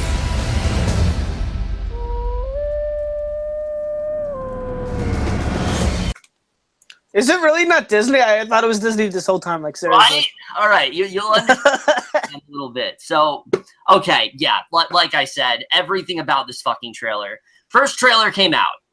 I watched it. I'm like, this looks like a really generic film. It reminds me of like fucking Pompeii or something. It's, you know, one of those like survival thrillers, and that's really all it is. And I was like, all right, you know, it's coming out in March, and I thought I'd just get it out of the way. It was coming out when like Death Wish and things like that were supposed to come out. And then it gets pushed all the way back to fucking August. And I was like, all right, this is gonna be fucking awful. And then the new trailer comes out, and it starts off with this weird like narration where it sounds like a live action Disney movie from like the 90s or like Milo and Otis or something. And I'm like, what the hell is this? You got like pop music, you got like Ed Sheeran playing in the background. I don't know what the hell this movie even is. This just looks awful, honestly. Everything about it looks terrible. Cody Smith-McPhee, I really like him as an actor, but I don't know what the hell he's doing in this. The bond between him and the wolf just looks so forced, and it just looks like a film that, again, doesn't really have much of an audience these days. This looks like a movie that would come out in like the 90s, and it'd be like a cult classic, and everyone would be talking things like that. But just in general, this looks so generic. I have no interest in this whatsoever. Easily one of my least anticipated of the entire month. It just looks like there's zero effort being put into this. The effects look awful. Yeah, I'm absolutely dreading this one. I've said this so many times before. When you hear narration in a trailer in 2018, that is automatically a red flag. Usually that means that they don't know how to market the movie, so they just stuck narration in there because they don't know how else to market this. I feel like this film it's getting buried in August. Nobody's going to talk about it. Nobody wants to see it, but yeah, Alpha, whatever. Hailie, go ahead, because I got nothing. Yeah, along with that, it's kind of like with the narration you were talking about. It's a lot like the movie with the soldier dog that was animated, that was narrated by Helena Bonham Carter. I feel like the marketers are always like, audience members just won't be able to tell body language or simple blocking. Let's just stick in some narration and they'll get the idea. And this movie feels like The Good Dinosaur mixed with Baltimore. Yeah, The Good Dinosaur. It's like a perfect. Honestly, it really does remind me of The Good Dinosaur. Thank you. And how like, yeah, I mean, like it is. Yeah, I wouldn't be surprised if the whole thing was narrated, because it is such like a low standard movie about a boy and his wolf, or a boy and his dog, or whatever. But I mean, if it had given more of like a budget for landscapes, because like those landscapes just never look real. They look very fake. Yeah. And especially like the weather elements, they never look real. So yeah, it's very just really artificial to me. And there just isn't much originality there. It's set in a different sort of culture, I guess, and landscape area, which is like the Ice Age or whatever. Yeah, literally the first thing I saw with like the spear was like, oh, this is Ice Age. Yeah. But which can be interesting if you have an interesting story to go with it. There's just nothing original here. So yeah, I barely have any thoughts besides forgettable, not very original. Oh yeah, going back to go ahead. The Good Dinosaur Part 2. Yes, but going back to what I said real quick, it's very strange because, like I said, it looks like they're trying to market this movie for kids, even though it's fucking PG-13 for some reason. There's literally blood coming out of his mouth at one point. Yeah, this is definitely a great kids movie. Andrew, go ahead. I remember. I'm actually, when you sent the list, I was very shocked. I go, oh shit, this movie didn't come out yet. Like, I thought, like, I remember seeing the trailer, like, about 50 times in the theaters. Yeah, same. And every time it said coming out in March. So, you know, it's now July. I thought the movie would have been out by now. Yeah, no. And so you said, I go, the fuck, it's not out yet? So I had to get to the bottom of this. Like, I just had to. You had to, Andrew. You had to. Yeah. It's been pushed back like 4 times. That's always a good sign. The first time it was originally supposed to come out was like September of last year. Oh, then that's like great. December of last year. Then it got pushed back to March. Now it's getting pushed back to August. I mean, I wouldn't be surprised if it gets pushed back again. That's how many times it's been pushed back. It probably will, honestly. Honestly, regardless of it being pushed back so many times, I still wasn't excited for this because it just looks so generic. Yeah. And it looks really boring, to be honest. It does. And I'm like, this is breaking news to me. I legit thought this was a Disney movie. Like, blood coming out of his mouth. I'm gonna tell you something really shocking, and this will probably explain why there's so many, like, why it's gone through production hell and shit. It's a Sony movie. There we go. Yes, There we go. All our problem. All the mystery. Everything. Yeah, like when I would see the trailer, I'd be like, Disney, what are you doing? Like, you can do better than this. But I mean, it makes so much sense that you're now that I have the realization that it's a Sony movie. Yes. But yeah, this movie just it doesn't even look like it. Oh my god, all like the worst thing ever. But it definitely looks very mediocre and very forgettable. Yeah. Alpha. Movie about a boy and his dog, and it looks like they're marketing to kids, even though it's Pete. They played the fucking trailer when I saw Hotel Transylvania 3. Okay. So yeah, they marketed this. That was really funny. Yeah. August 17th, I guess. Look forward to it. What's happened? No, you were like, it was like Hotel Transylvania 3, and then you like froze, and I'm like, oh my god, Kevin's dead. That's great. His anger just messed up his audio. Yes, this movie killed me. Beautiful, beautiful. All right, man. Introduce the next movie. Go ahead. The next movie is something that I wouldn't quite say I'm excited for, but something I am very intrigued, and I want to say for all the wrong reasons. And that is Billionaire Boys Club. What's the difference between a bad guy and a good guy who does bad things? Where's the line between white lie and outright evil? I want you to play rough. I want you to claw their eyes out. Do you remember Joe Hunt I was telling you about? Joe is a genius. I would love to hear your investment strategy. Gentlemen, How about we make some new money? The BBC. The only difference between high-risk investing and a Ponzi scheme is how it all ends. This deal is worth $250 million. And your lives will never be the same. Now, the reason I am very intrigued by this is because a not so well-known man, a very, very small actor, Christopher Plummer. No, not Christopher Plummer. He goes by the name of, I don't know if you guys heard of him before, but goes by the name of Kevin Spacey's in this. Oh, shit. That was one of my first thoughts, too. Well, great man. Yeah. Great man. Yeah, Did nothing wrong. I feel like, for me at least, this is a meme at this point. Yeah. For the simple fact that Kevin Spacey's in this, and, like, I legitimately thought Baby Driver was going to be the last movie I've ever saw him in. With all that went down, and I guess this is going to be the last movie I'm going to see him in. But other than that, it does have two actors that are very young and I think look to have very promising careers, and that's Ansel Elgort and Taron Egerton. They're both great. I love them both. And, I mean, like, this movie doesn't look bad from the trailer, and I've seen the trailer quite a few times, but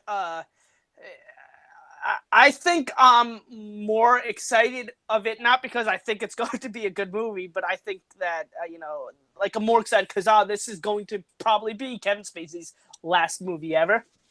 Mm-hmm. And I'm surprised that and I'm genuinely surprised they didn't cancel it. And I actually read up about it, and the production company generally they explained it, and it actually makes a lot of sense. They didn't remove him for the film or cancel the film like at all because they said they would have felt bad for everybody else that worked on the film when they worked so hard on this movie to just have it canceled because of one person. So I mean that respectable, but yeah, no, it doesn't look bad, honestly. Definitely something that I'm probably more excited than I should be for this. Yeah, so, what the hell is this? All right. So, Billionaire Boys Club, yeah, like you said, I'm very surprised this is actually coming out. I thought, like, the other film that he did, like that gore movie or whatever, this would be buried. It would be, you know, in production hell, and it would be in, like, a cabinet somewhere, and it would just never come out, and, you know, eventually one day it would come out somehow. But no, it's actually coming out. I guess it makes sense for this one because Spacey is not the main character in this movie, juxtaposed to Gore, where that literally was his film. Like, that was going to be, like, the big film for him, that they were going to get him, like, Oscars and shit. And, yeah, what doesn't make sense, though, is that All the Money in the World also he wasn't the main character in that, and yet they, you know, switched him out. So I don't know why they couldn't have just done that for this one. I think the main difference is that All the Money in the World was going for that big Oscar push, and they knew that if Kevin Spacey was in this movie, they wouldn't get anything. Yeah. And like their award push was based around Kevin Spacey in the movie, like based around his performance. But I guess this is different. I guess they're not confident that they're gonna get any awards or nothing. So yeah. Yeah, I don't know. All I can say about this movie is I haven't seen the trailer. I want to go into it pretty blind. I rented it for $10 on iTunes. I don't know why it was fucking $10, but I rented it. So of course you did, Kevin. I'll watch it at some point, and I'll give you my thoughts on it then. Hailie, go ahead. I got nothing to say. So I have here in my notes as I was watching the trailer, my first headline was Ansel Elgort. Yes. And then right after it, I wrote, oof, ... Kevin Spacey. And when y'all were talking about like either canceling it or just releasing it anyway, my thought was, what if they just had like a censor bar over him throughout the entire like a distortion thing. Christopher Plummer's face over him. It's like his name comes up in the credits. They just have it blurred out. Well, I thought honestly, like if it was going to be this big of an issue, maybe they could have like quietly released it on Amazon or on DVD.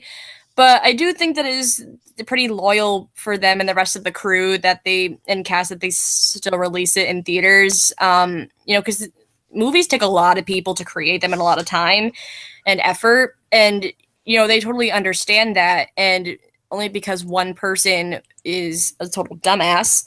And a filthy creep. Yeah. So, yeah, at least the production company had that in mind, had their whole cast and crew in mind, which is pretty nice of them. But I still think the censor bar is a good idea.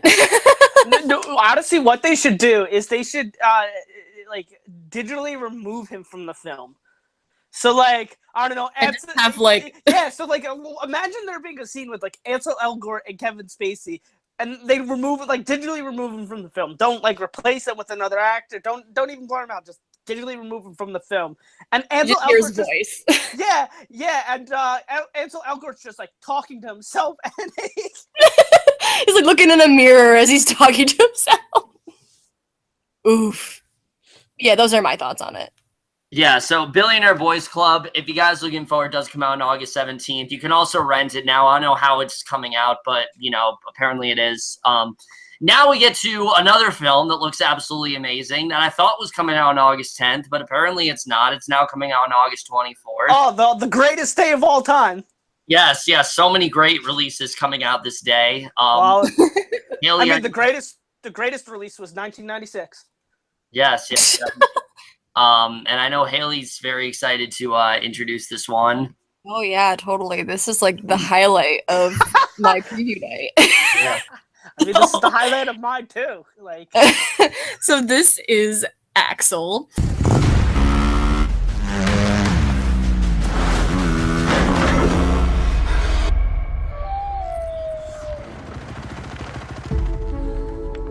Someone there?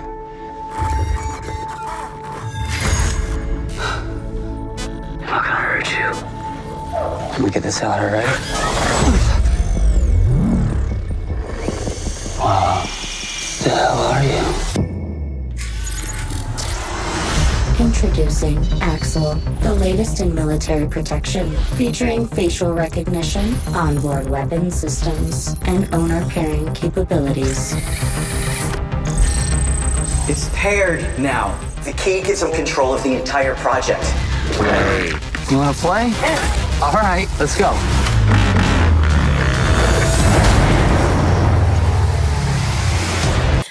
And basically the plot is that there's this kid who likes to ride his old motorcycle. I'm trying to make this as entertaining for myself as possible because I'm not excited for this. And way to give it away. well, he goes to like this whole like dumpster thing with all these boxes, and dumpster, like what this movie's gonna be. Exactly. So he finds this like robot dog thing that is super like AI intelligent and was made by like the government for defense purposes. Somehow they lost it because the government's stupid. And so then the robot and the boy become friends. And the singer Becky G is in it for some reason. She's the hot chick in it. And then the government is like in on them to try to get the robot back because it was their creation and whatever. But the boy's like, oh, but we're bonding, all this. So anyway, I have in my notes, I wrote down for the whole movie, is this the Transformers plus How to Train Your Dragon? And then for real. And literally, this trailer reminds me of, I don't know if you guys remember this movie, but Monster Trucks. With That's exactly. That's literally what this reminds me of. Yeah, I mean. It's like spot on.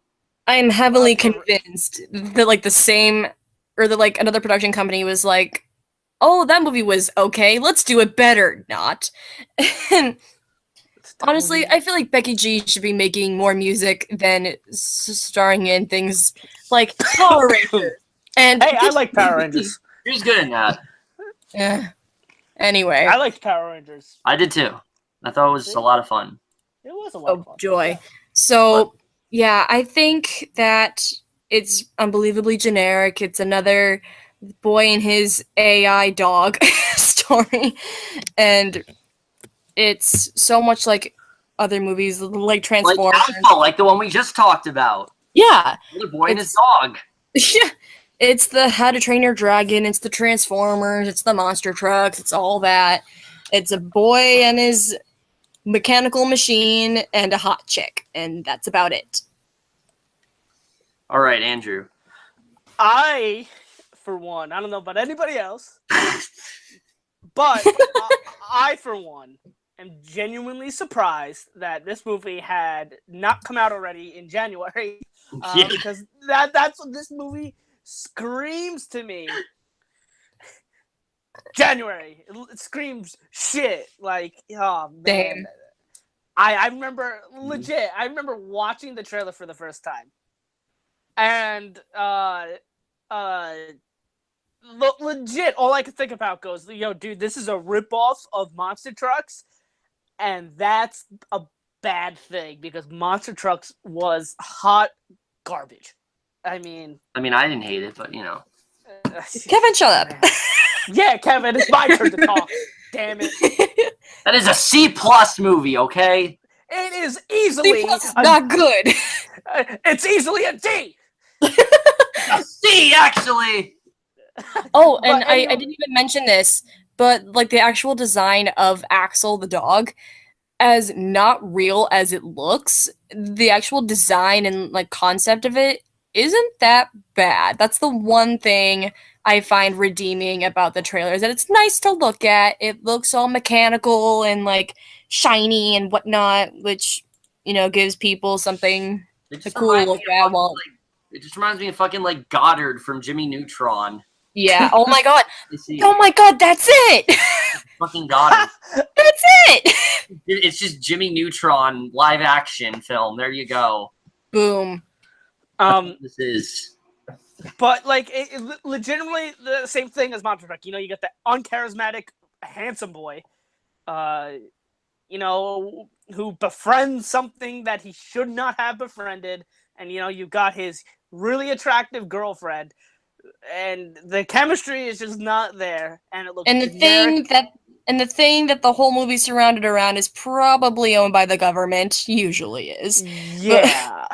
Or at least it's being searched for by the government. Yeah, this is legitimately Monster Trucks, but with a robot dog. I mean, Jimmy Neutron. Yes, they're coming back. This is a secret. This is secretly a Nickelodeon original movie. You just haven't seen a logo. Heck yeah. I mean, I wouldn't be surprised. I mean, wait, Kevin, when the fuck are we gonna watch Liar, Liar, Vampire? We're gonna watch it at some point, okay? You mean the same guy who made the greatest movie of the fucking year, The Fucking Kissing Booth? Yes. Not like that. You know, I lost my mind because of this movie. Oh, same. And somehow you watched it with me again on. I did that as a favor to you, as a friend, because somebody, I'm not gonna name names, Jackson Fulcher, fell the fuck. Yes. Someone who shall remain nameless, who might be named Jackson Fulcher. Jackson. And yeah, so. So I had to sit through it a second time. Yeah. Man, that was, and you know what? I legit, if I didn't see it in the first place, I felt like none of that would have ever happened. Nobody would have seen it because I'm the first person to fucking see it. And I go, well, this is the worst movie of the year. And yeah. I mean, the fact that we're talking about the kissing booth should just tell you how I feel about this movie. It's a movie. It's got a robot dog. It certainly is a movie. And it looks like Goddard, and fucking Ed Sheeran music is playing in the background. And it reminds me of Alpha, because it's another movie about a boy and his dog that looks generic as hell. And definitely a movie. Yeah. I mean, yeah, Axel, see it August 24th. Yay. Very excited. It just is excited to talk about the next movie coming on August 24th. Oh, it's such a great day for originally supposed to come out in May, and now it's in August. You know it's going to be great. And that is the film that everybody wanted, the live-action full movie of Slender Man.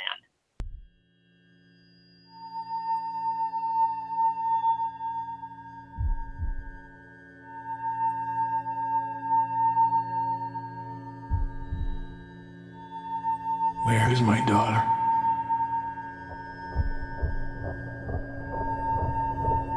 People don't just disappear.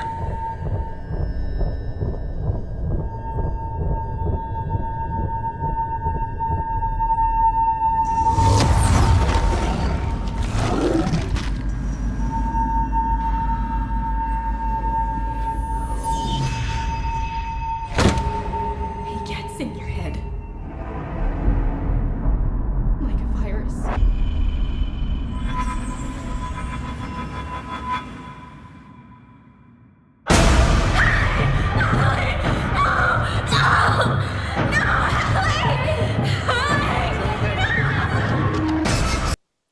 Yay! All right, so Slender Man in general.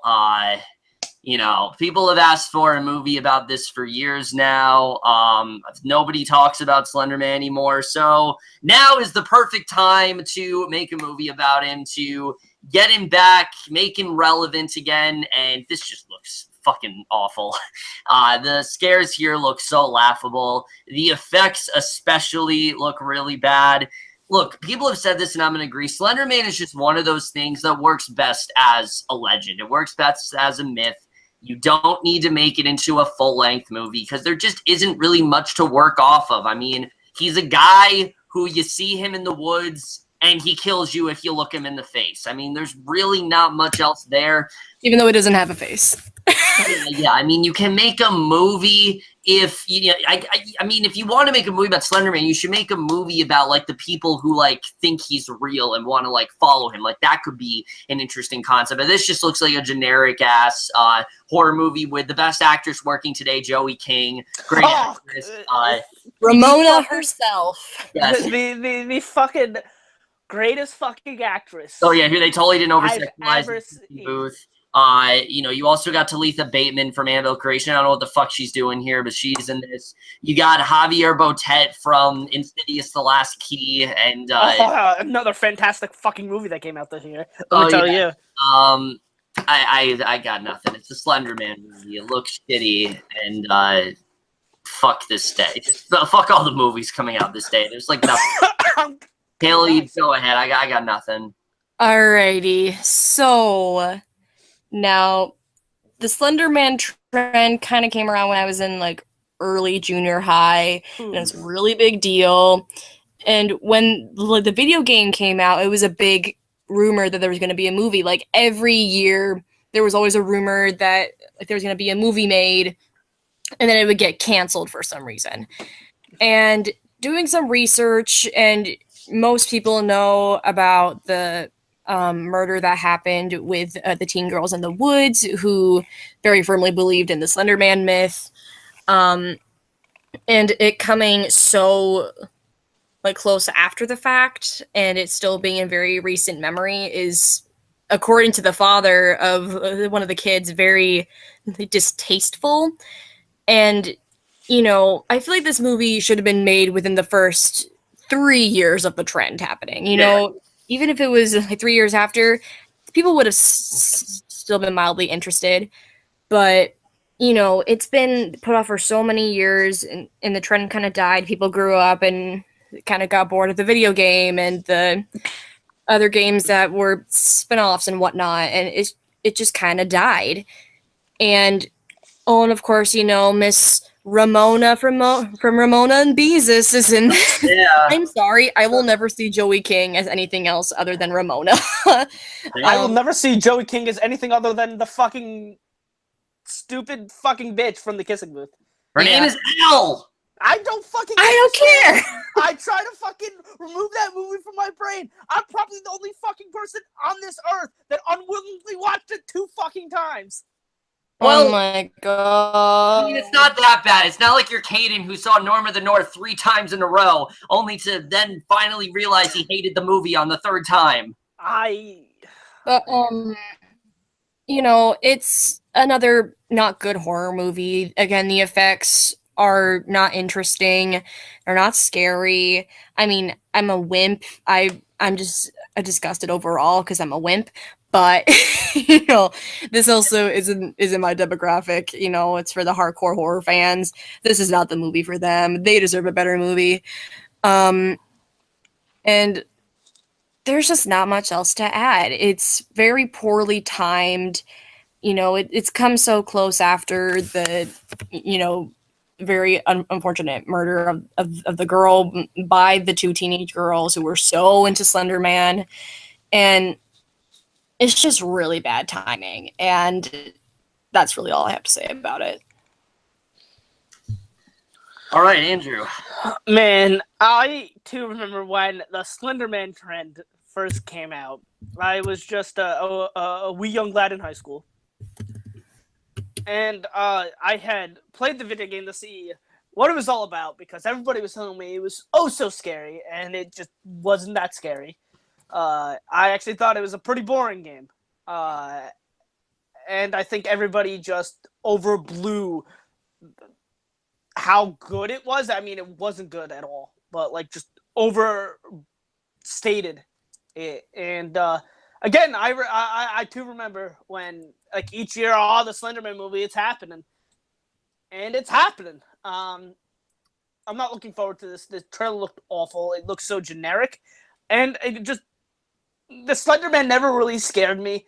And it's just something that never intrigued me. I never wanted a movie. And this movie doesn't do anything to change that fact. And it legitimately, again, it's just one of those movies that it looks like it's going to be made just so they can bring in, that teen crowd and make that money. Mm-hmm.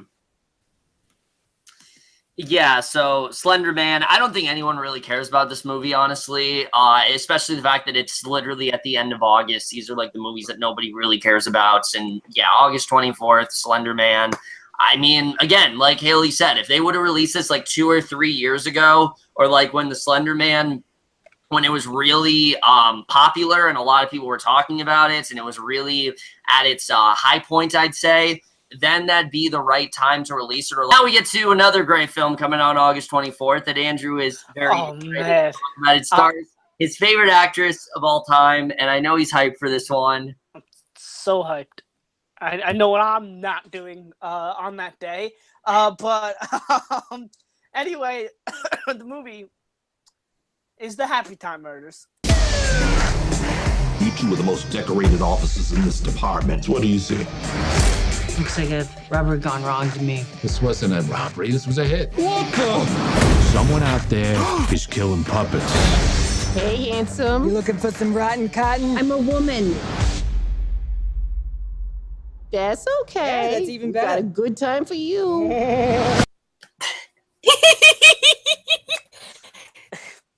I mean, Melissa McCarthy, just easily one of my least favorite people in, movies. Also stars Elizabeth Banks. Also someone I don't like. Maya Rudolph. Someone I also don't like. So you can already see that, this movie, it just wants me to go see it. But honestly, the trailer wasn't terrible. It has some promising parts in it, but it still doesn't look good. The only thing there's like two things. One, this has been a weird year for comedies, where all the ones that seem like they're going to be complete garbage actually end up being really good. And the fact that it's directed by Jim Henson's son, Brian Henson, seems good, but I don't think that really redeems it too much. And it just ultimately something that I feel could be good and should be good, but probably won't be good.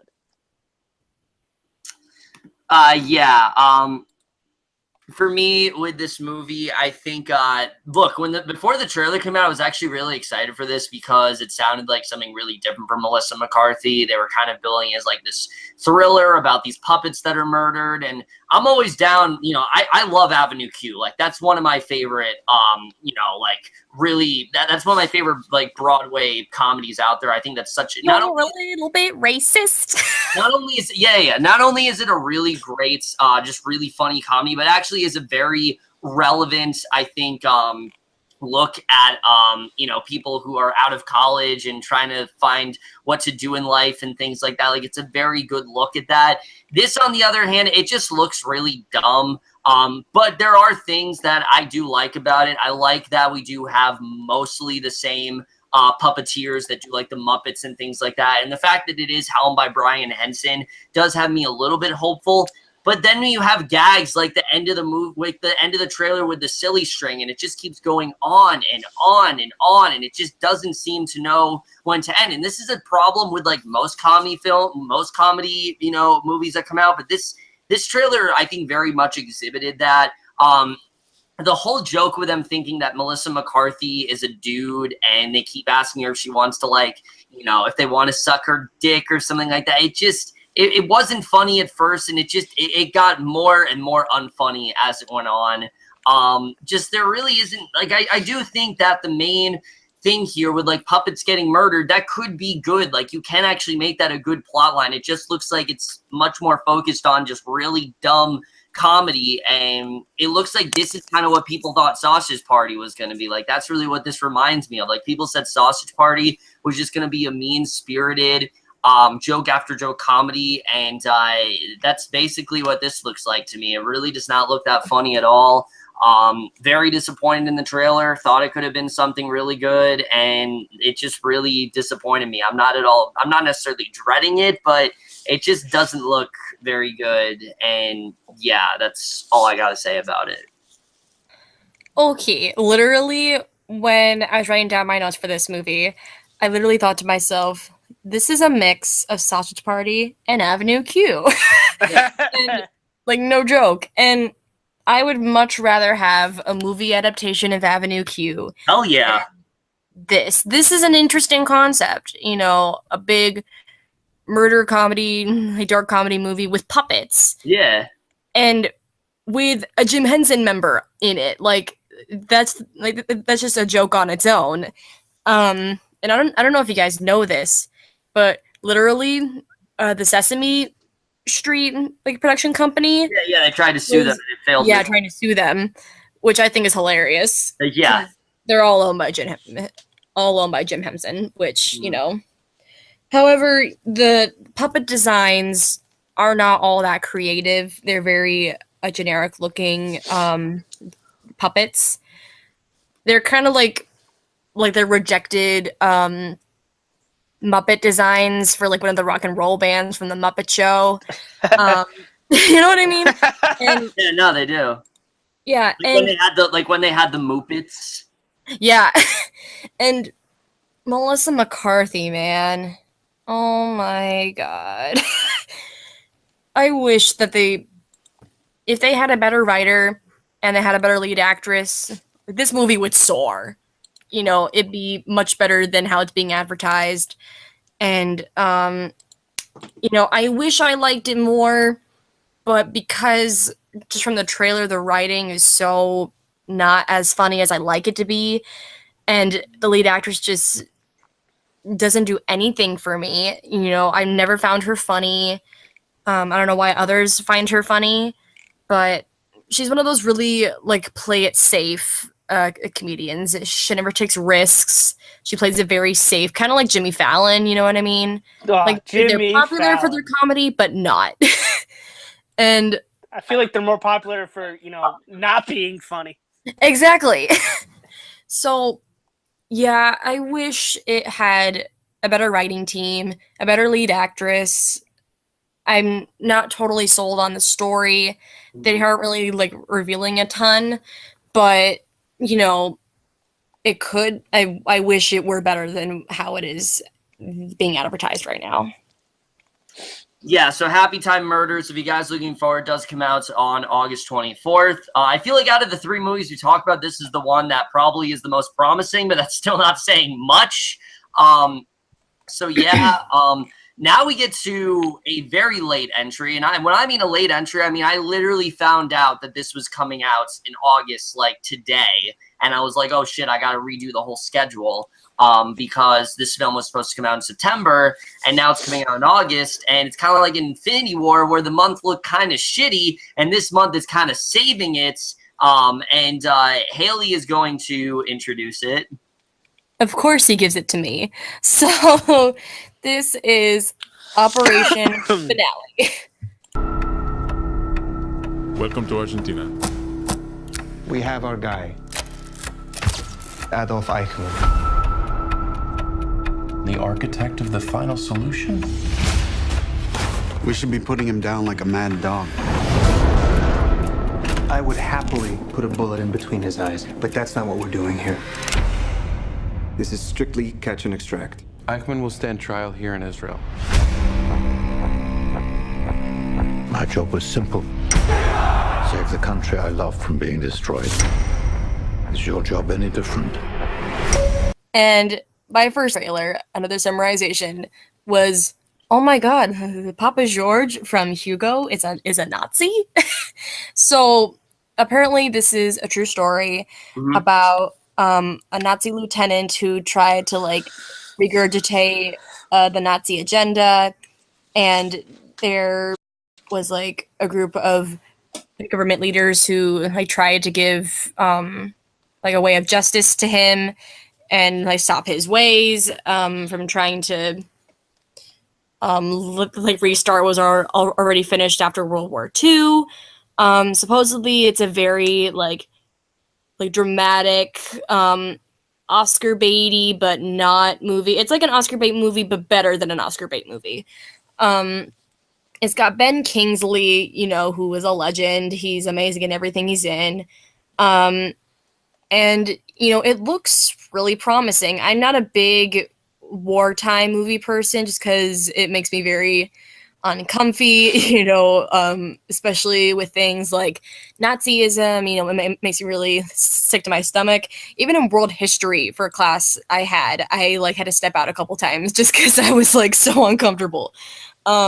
Which I guess is a good thing for this kind of movie. If it gives you like emotional feedback, then it's doing its job. But yeah, it looks pretty promising for the audience it's going for, and I can see why they're trying to push it back a little bit into August instead of September, so they can get the tickets coming in faster, and they're gonna get bigger reviews and accolades probably. So yeah, those are my thoughts.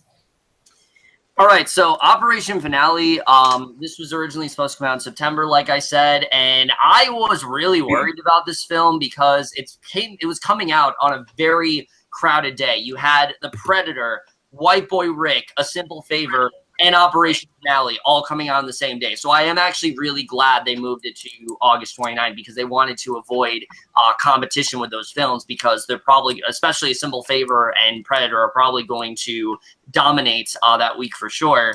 I think this looks really damn good. Oscar Isaac, I think, definitely has Oscar consideration for sure. Ben Kingsley, I mean, he's already a lock, definitely. He will definitely be nominated for, like, Best Supporting Actor or something. This looks like a very well-done film. You know, we've seen movies like this a lot with someone trying to bring down Nazis, but this one looks really riveting. I wouldn't say, like, I'm absolutely, like, hyped for it or anything, but I think it does look really damn good, and I can definitely see this being a really great movie. And, yeah, I'm happy they moved it from August 29th, you know, from September to August 29th, because I feel like it definitely does have more of a fighting chance now, especially because it's in August where there's like nothing coming out. So yeah, but we'll have to see the way this one does turn out. I think it looks really great, and I'm hoping that it was a good decision in moving it all the way to the 29th. This movie, I saw the trailer actually for the first time today, and I'm actually kind of excited for it. Definitely shows a lot of promise. Again, it's weird it's coming out in August because it does feel like it's going to be one of those big Oscar movies, but it's coming out well before Oscar movie season. And I really like Jesus, Mother of Christ. Fuck Andrew. Shut up. I'm trying to think. You're trying to thought? Yeah. Clearly, it's not working. Yeah, but no, I'm a big fan of Oscar Isaac. I mean, he's really good and to great in everything I've seen him in. Ben Kingsley is, you know, a legend. I mean, he is proven to be an Oscar favorite. Mm-hmm. And even in something like, you know, Iron Man 3, I thought Ben Kingsley, even though the character was written like terribly, you know, I consider myself a teacher. He just did the role very, very well, and I really enjoyed the trailer. The trailer I really liked, and again, it's not something I don't think I'm gonna go rush out to see, but definitely something if I got nothing going on and you know I got nothing to do, I'll definitely go see it if it gets those good reviews. Yeah, so Operation Finale, like, I already talked about it. Okay. Looking forward to Operation Finale. Here we go again. It does come out on August 29th. Like I said, there's like really nothing coming out at that point. So at least you got something good to see. So yeah, you got that. Now we get to another film that I personally think could be really good, but at the same time, that's mainly only because of the main cast and things like that. And that, of course, is Kin. Oh, my favorite. Your brother just got out of prison. I know I've been away for a long time, but I want to make sure that you know that you're important to me. I want you to be careful around him. Welcome home, my man. I know I owe you guys some money. I just wanted you to know I'm not dodging you. Oh.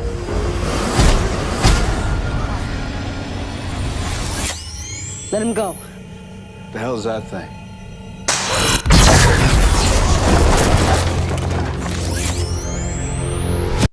All right, so Kin in general, does this movie look generic? Yeah, definitely. It looks like a very generic sci-fi movie. However, you look at the cast in this film, and you see Miles Truitt, and you see James Franco, and you see Dennis Quaid, and then, of course, you see Carrie Coon. And I know you're going to be like, Kevin, shut the fuck up. We know you love The Leftovers. Stop talking. Yeah, Kevin, stop talking about The Leftovers. Yeah, Kevin, shut up. But seriously, Carrie Coon is one of the most underutilized actresses working today. Every single thing I have seen her in post The Leftovers, they have really not utilized her well. And I'm hoping that since she is a starring role in this movie, maybe they can finally give her that pedigree that she really does deserve, because she is an amazing actress, and I really hate seeing their talents wasted here. I'm sorry I keep rambling on about The Leftovers, but that's literally one of the best casts I've ever seen. And I feel like all of the cast members are being completely underutilized after that show.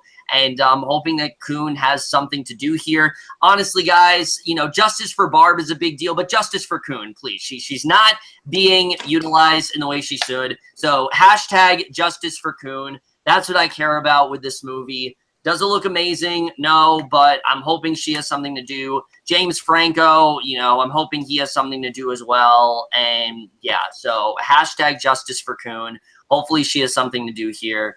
And yeah, Hailie. Hashtag justice for my ear so Kevin can stop talking about The Leftovers. Fuck you. Yeah, what the fuck? Oh my gosh. So I got really bored watching this trailer. Very generic. A kid finds some weapons. He becomes a superhero dude, from what I can even remember from the trailer. I didn't write down much just because it's not very memorable. It's very generic. The one thing I did write down, though, along the kind of like with Kevin Spacey was what you wrote down. Well, kind of like with Kevin Spacey, I wrote down, oh, James Franco. Oof. Because of him, you know, his history with past allegations and whatnot. So that'll be fun, I'm sure. And yeah, I don't have much to say. It's very generic. I'm not looking forward to it. Done. Andrew, go. This reminds me a lot of The Darkest Mind, in the respect that it looks extremely mediocre and extremely forgettable and probably isn't going to be good.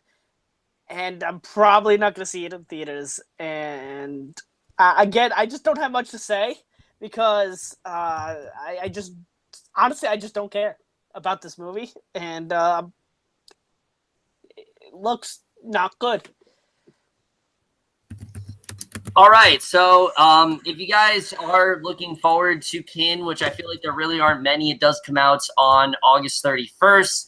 Now we get to another film that I really don't give a shit about, but Andrew's going to introduce. The only reason I give a shit about it, or have to, is because I got to introduce it. And that is what is not a dirty version of Romeo and Juliet. Thank you, Andrew. just to clarify. Yeah, that is Juliet naked. I may look like a nice English lady in a sensible cardigan, but these days it's a thin veneer and it's starting to crack. Who wants to bring kids into this bloody world? My point is, I just don't think that the world needs more kids. I think we get it.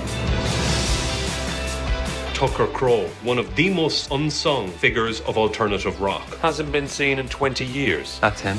Wow, he's so gorgeous. Thank you. I think I've had enough Tucker bloody Crowe to last 20 lifetimes. Tucker has a new album, and I don't want to spend my time with someone who doesn't get it. Oh, somebody new. Juliet Naked is a naked attempt to squeeze a few more quid out of a long-dead career. You wrote this. It was the strangest thing. I met someone on the internet. You're finally entering the modern age. You read that review I posted. You nailed it. I couldn't have explained it better myself. Tucker Crowe. Tucker Crowe, as in Duncan's idol, Tucker Crowe. Yeah, it's really me. What's your story? I saw the trailer. Actually, I heard it for the first time, when Kevin sent out the list. I'm like, what the fuck is this movie? And then I saw the trailer for the first time today. And it didn't look good. It looks very generic, very cliched. Ethan Hawke looks like he does give a good performance. But overall, as a movie, it just doesn't look good. I don't know. This just doesn't seem like a movie that is made for me, and it probably won't be for me. Maybe somebody will find enjoyment in this movie. It just certainly won't be me. All right, so Juliet Naked for me, yeah, this looks whatever. Rose Byrne's in it. It's about her and this, I guess, rock star or whatever that she tracks down. Ethan Hawke is in it. I don't know why. It looks whatever. I got nothing to say. Hailie, go ahead. I have a confession to make. What's up? What? I'm intrigued with this movie. Hey, listen. Here's why. Okay. So, for some reason, the one chick from Peter Rabbit is in it because she's Rosebud, the greatest actress, and that's what you do with her now. And, I watched the trailer.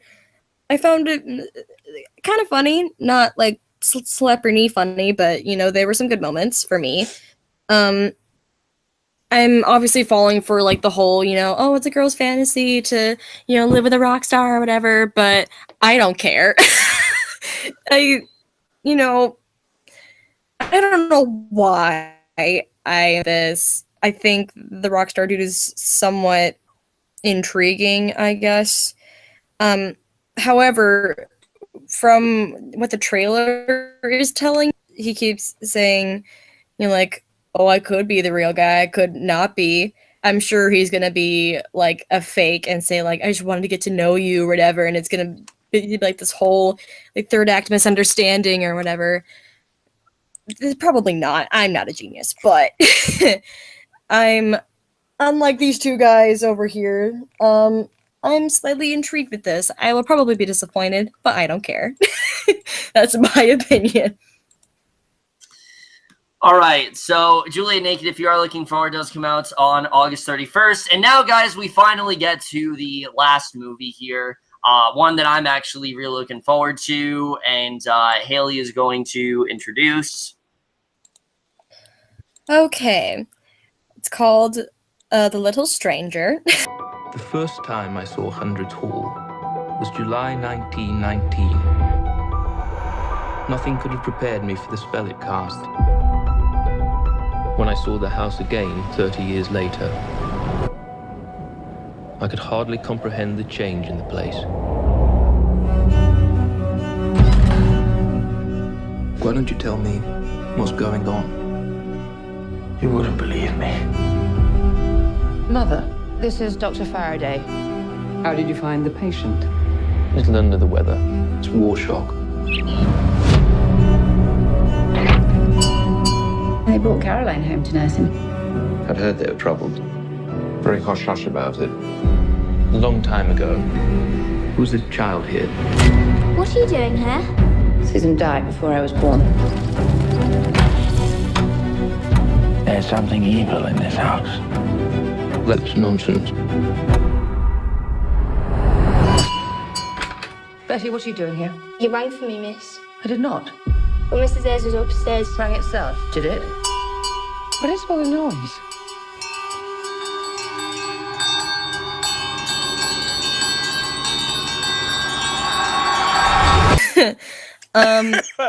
Excuse me. I'm sorry Don't that I'm sorry that I am dying of the bubonic plague on your Oh, podcast. no. Ethan. I'm trying to wrap up here. You're interrupting me. Oh yeah, I see your hands. They're turning black. Oh no. Oh no. Like the one guy from Shape of Water. Okay. So, The Little Stranger. I think it has the one guy from Wonder Woman as the main character. He looks a lot like him. I don't know if it's the same guy. I think it is. He comes back to this old historic house that he was in like 30 years prior to the present time when he was a wee child. And he comes back. He's now a doctor. And turns out the house has been having some mysterious happenings. There's like voices or people like ringing bells, even though there aren't these people in the room that they're ringing the bells for.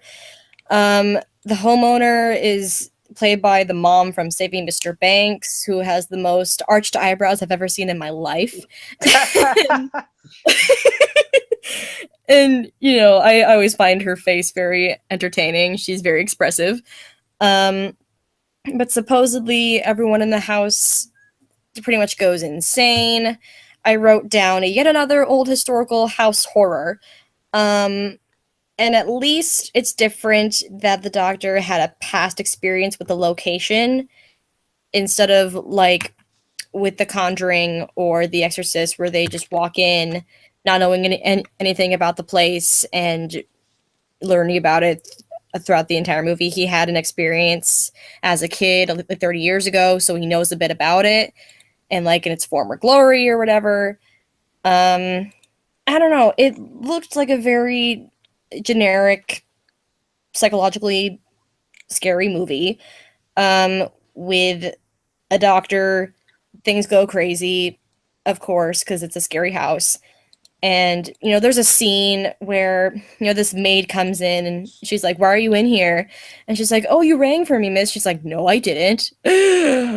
Oh my gosh, there's a ghost.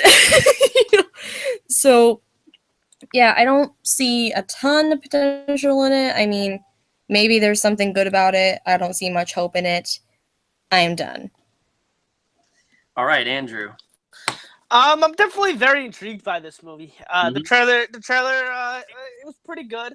I know Domhnall Gleeson's in it, and I very much like him as an actor. And the premise just overall seems something that is very good and something that just very much intrigues me. It does. Okay. Don't die. I'm dying. All right, I'm good. No, I'm not. Oh no. Something that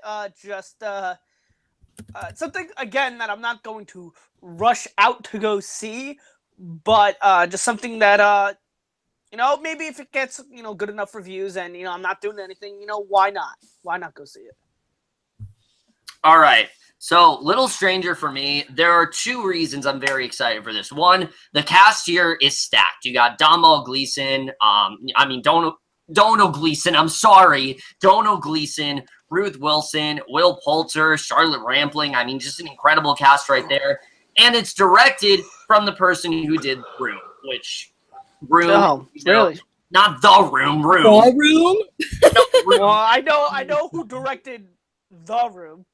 No, I'm talking about Room, which was one of my favorite movies of 2015. Great movie. I really did. I think that's still one of A24's best. I think definitely that director knows how to direct suspense very well and things like that. And the fact they're doing a horror movie, I think, is definitely very bold. I'm very interested in seeing what they do next. This movie very much has like a Crimson Peak kind of vibe, which I personally really love. Crimson Peak. A lot of people didn't, but I personally really love the one. Fuck you, Andrew. What? I didn't do anything. Well, I just said, well, but usually when someone says, it means they didn't like it. So, you're right. Hey, I didn't like it. Yeah, I figured. But yeah, it doesn't look a bit generic, yes. But considering the cast and considering the director, I am mildly interested in this one overall.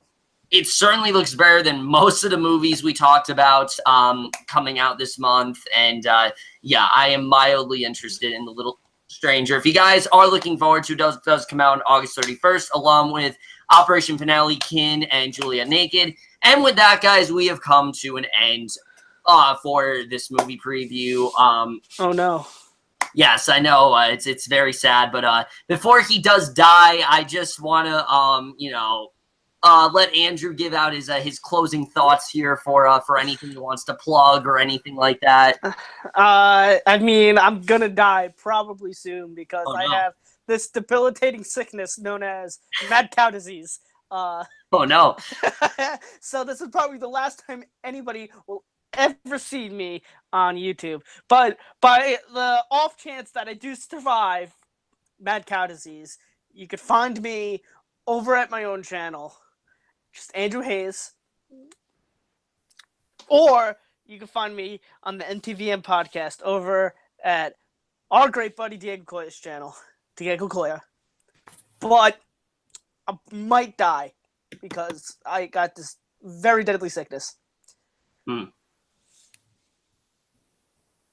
Hello. Oh, I'm next? Okay. Hey, go ahead. Okay. Well, I have two things. One, this was fun. This was dope. I'd love to do this again.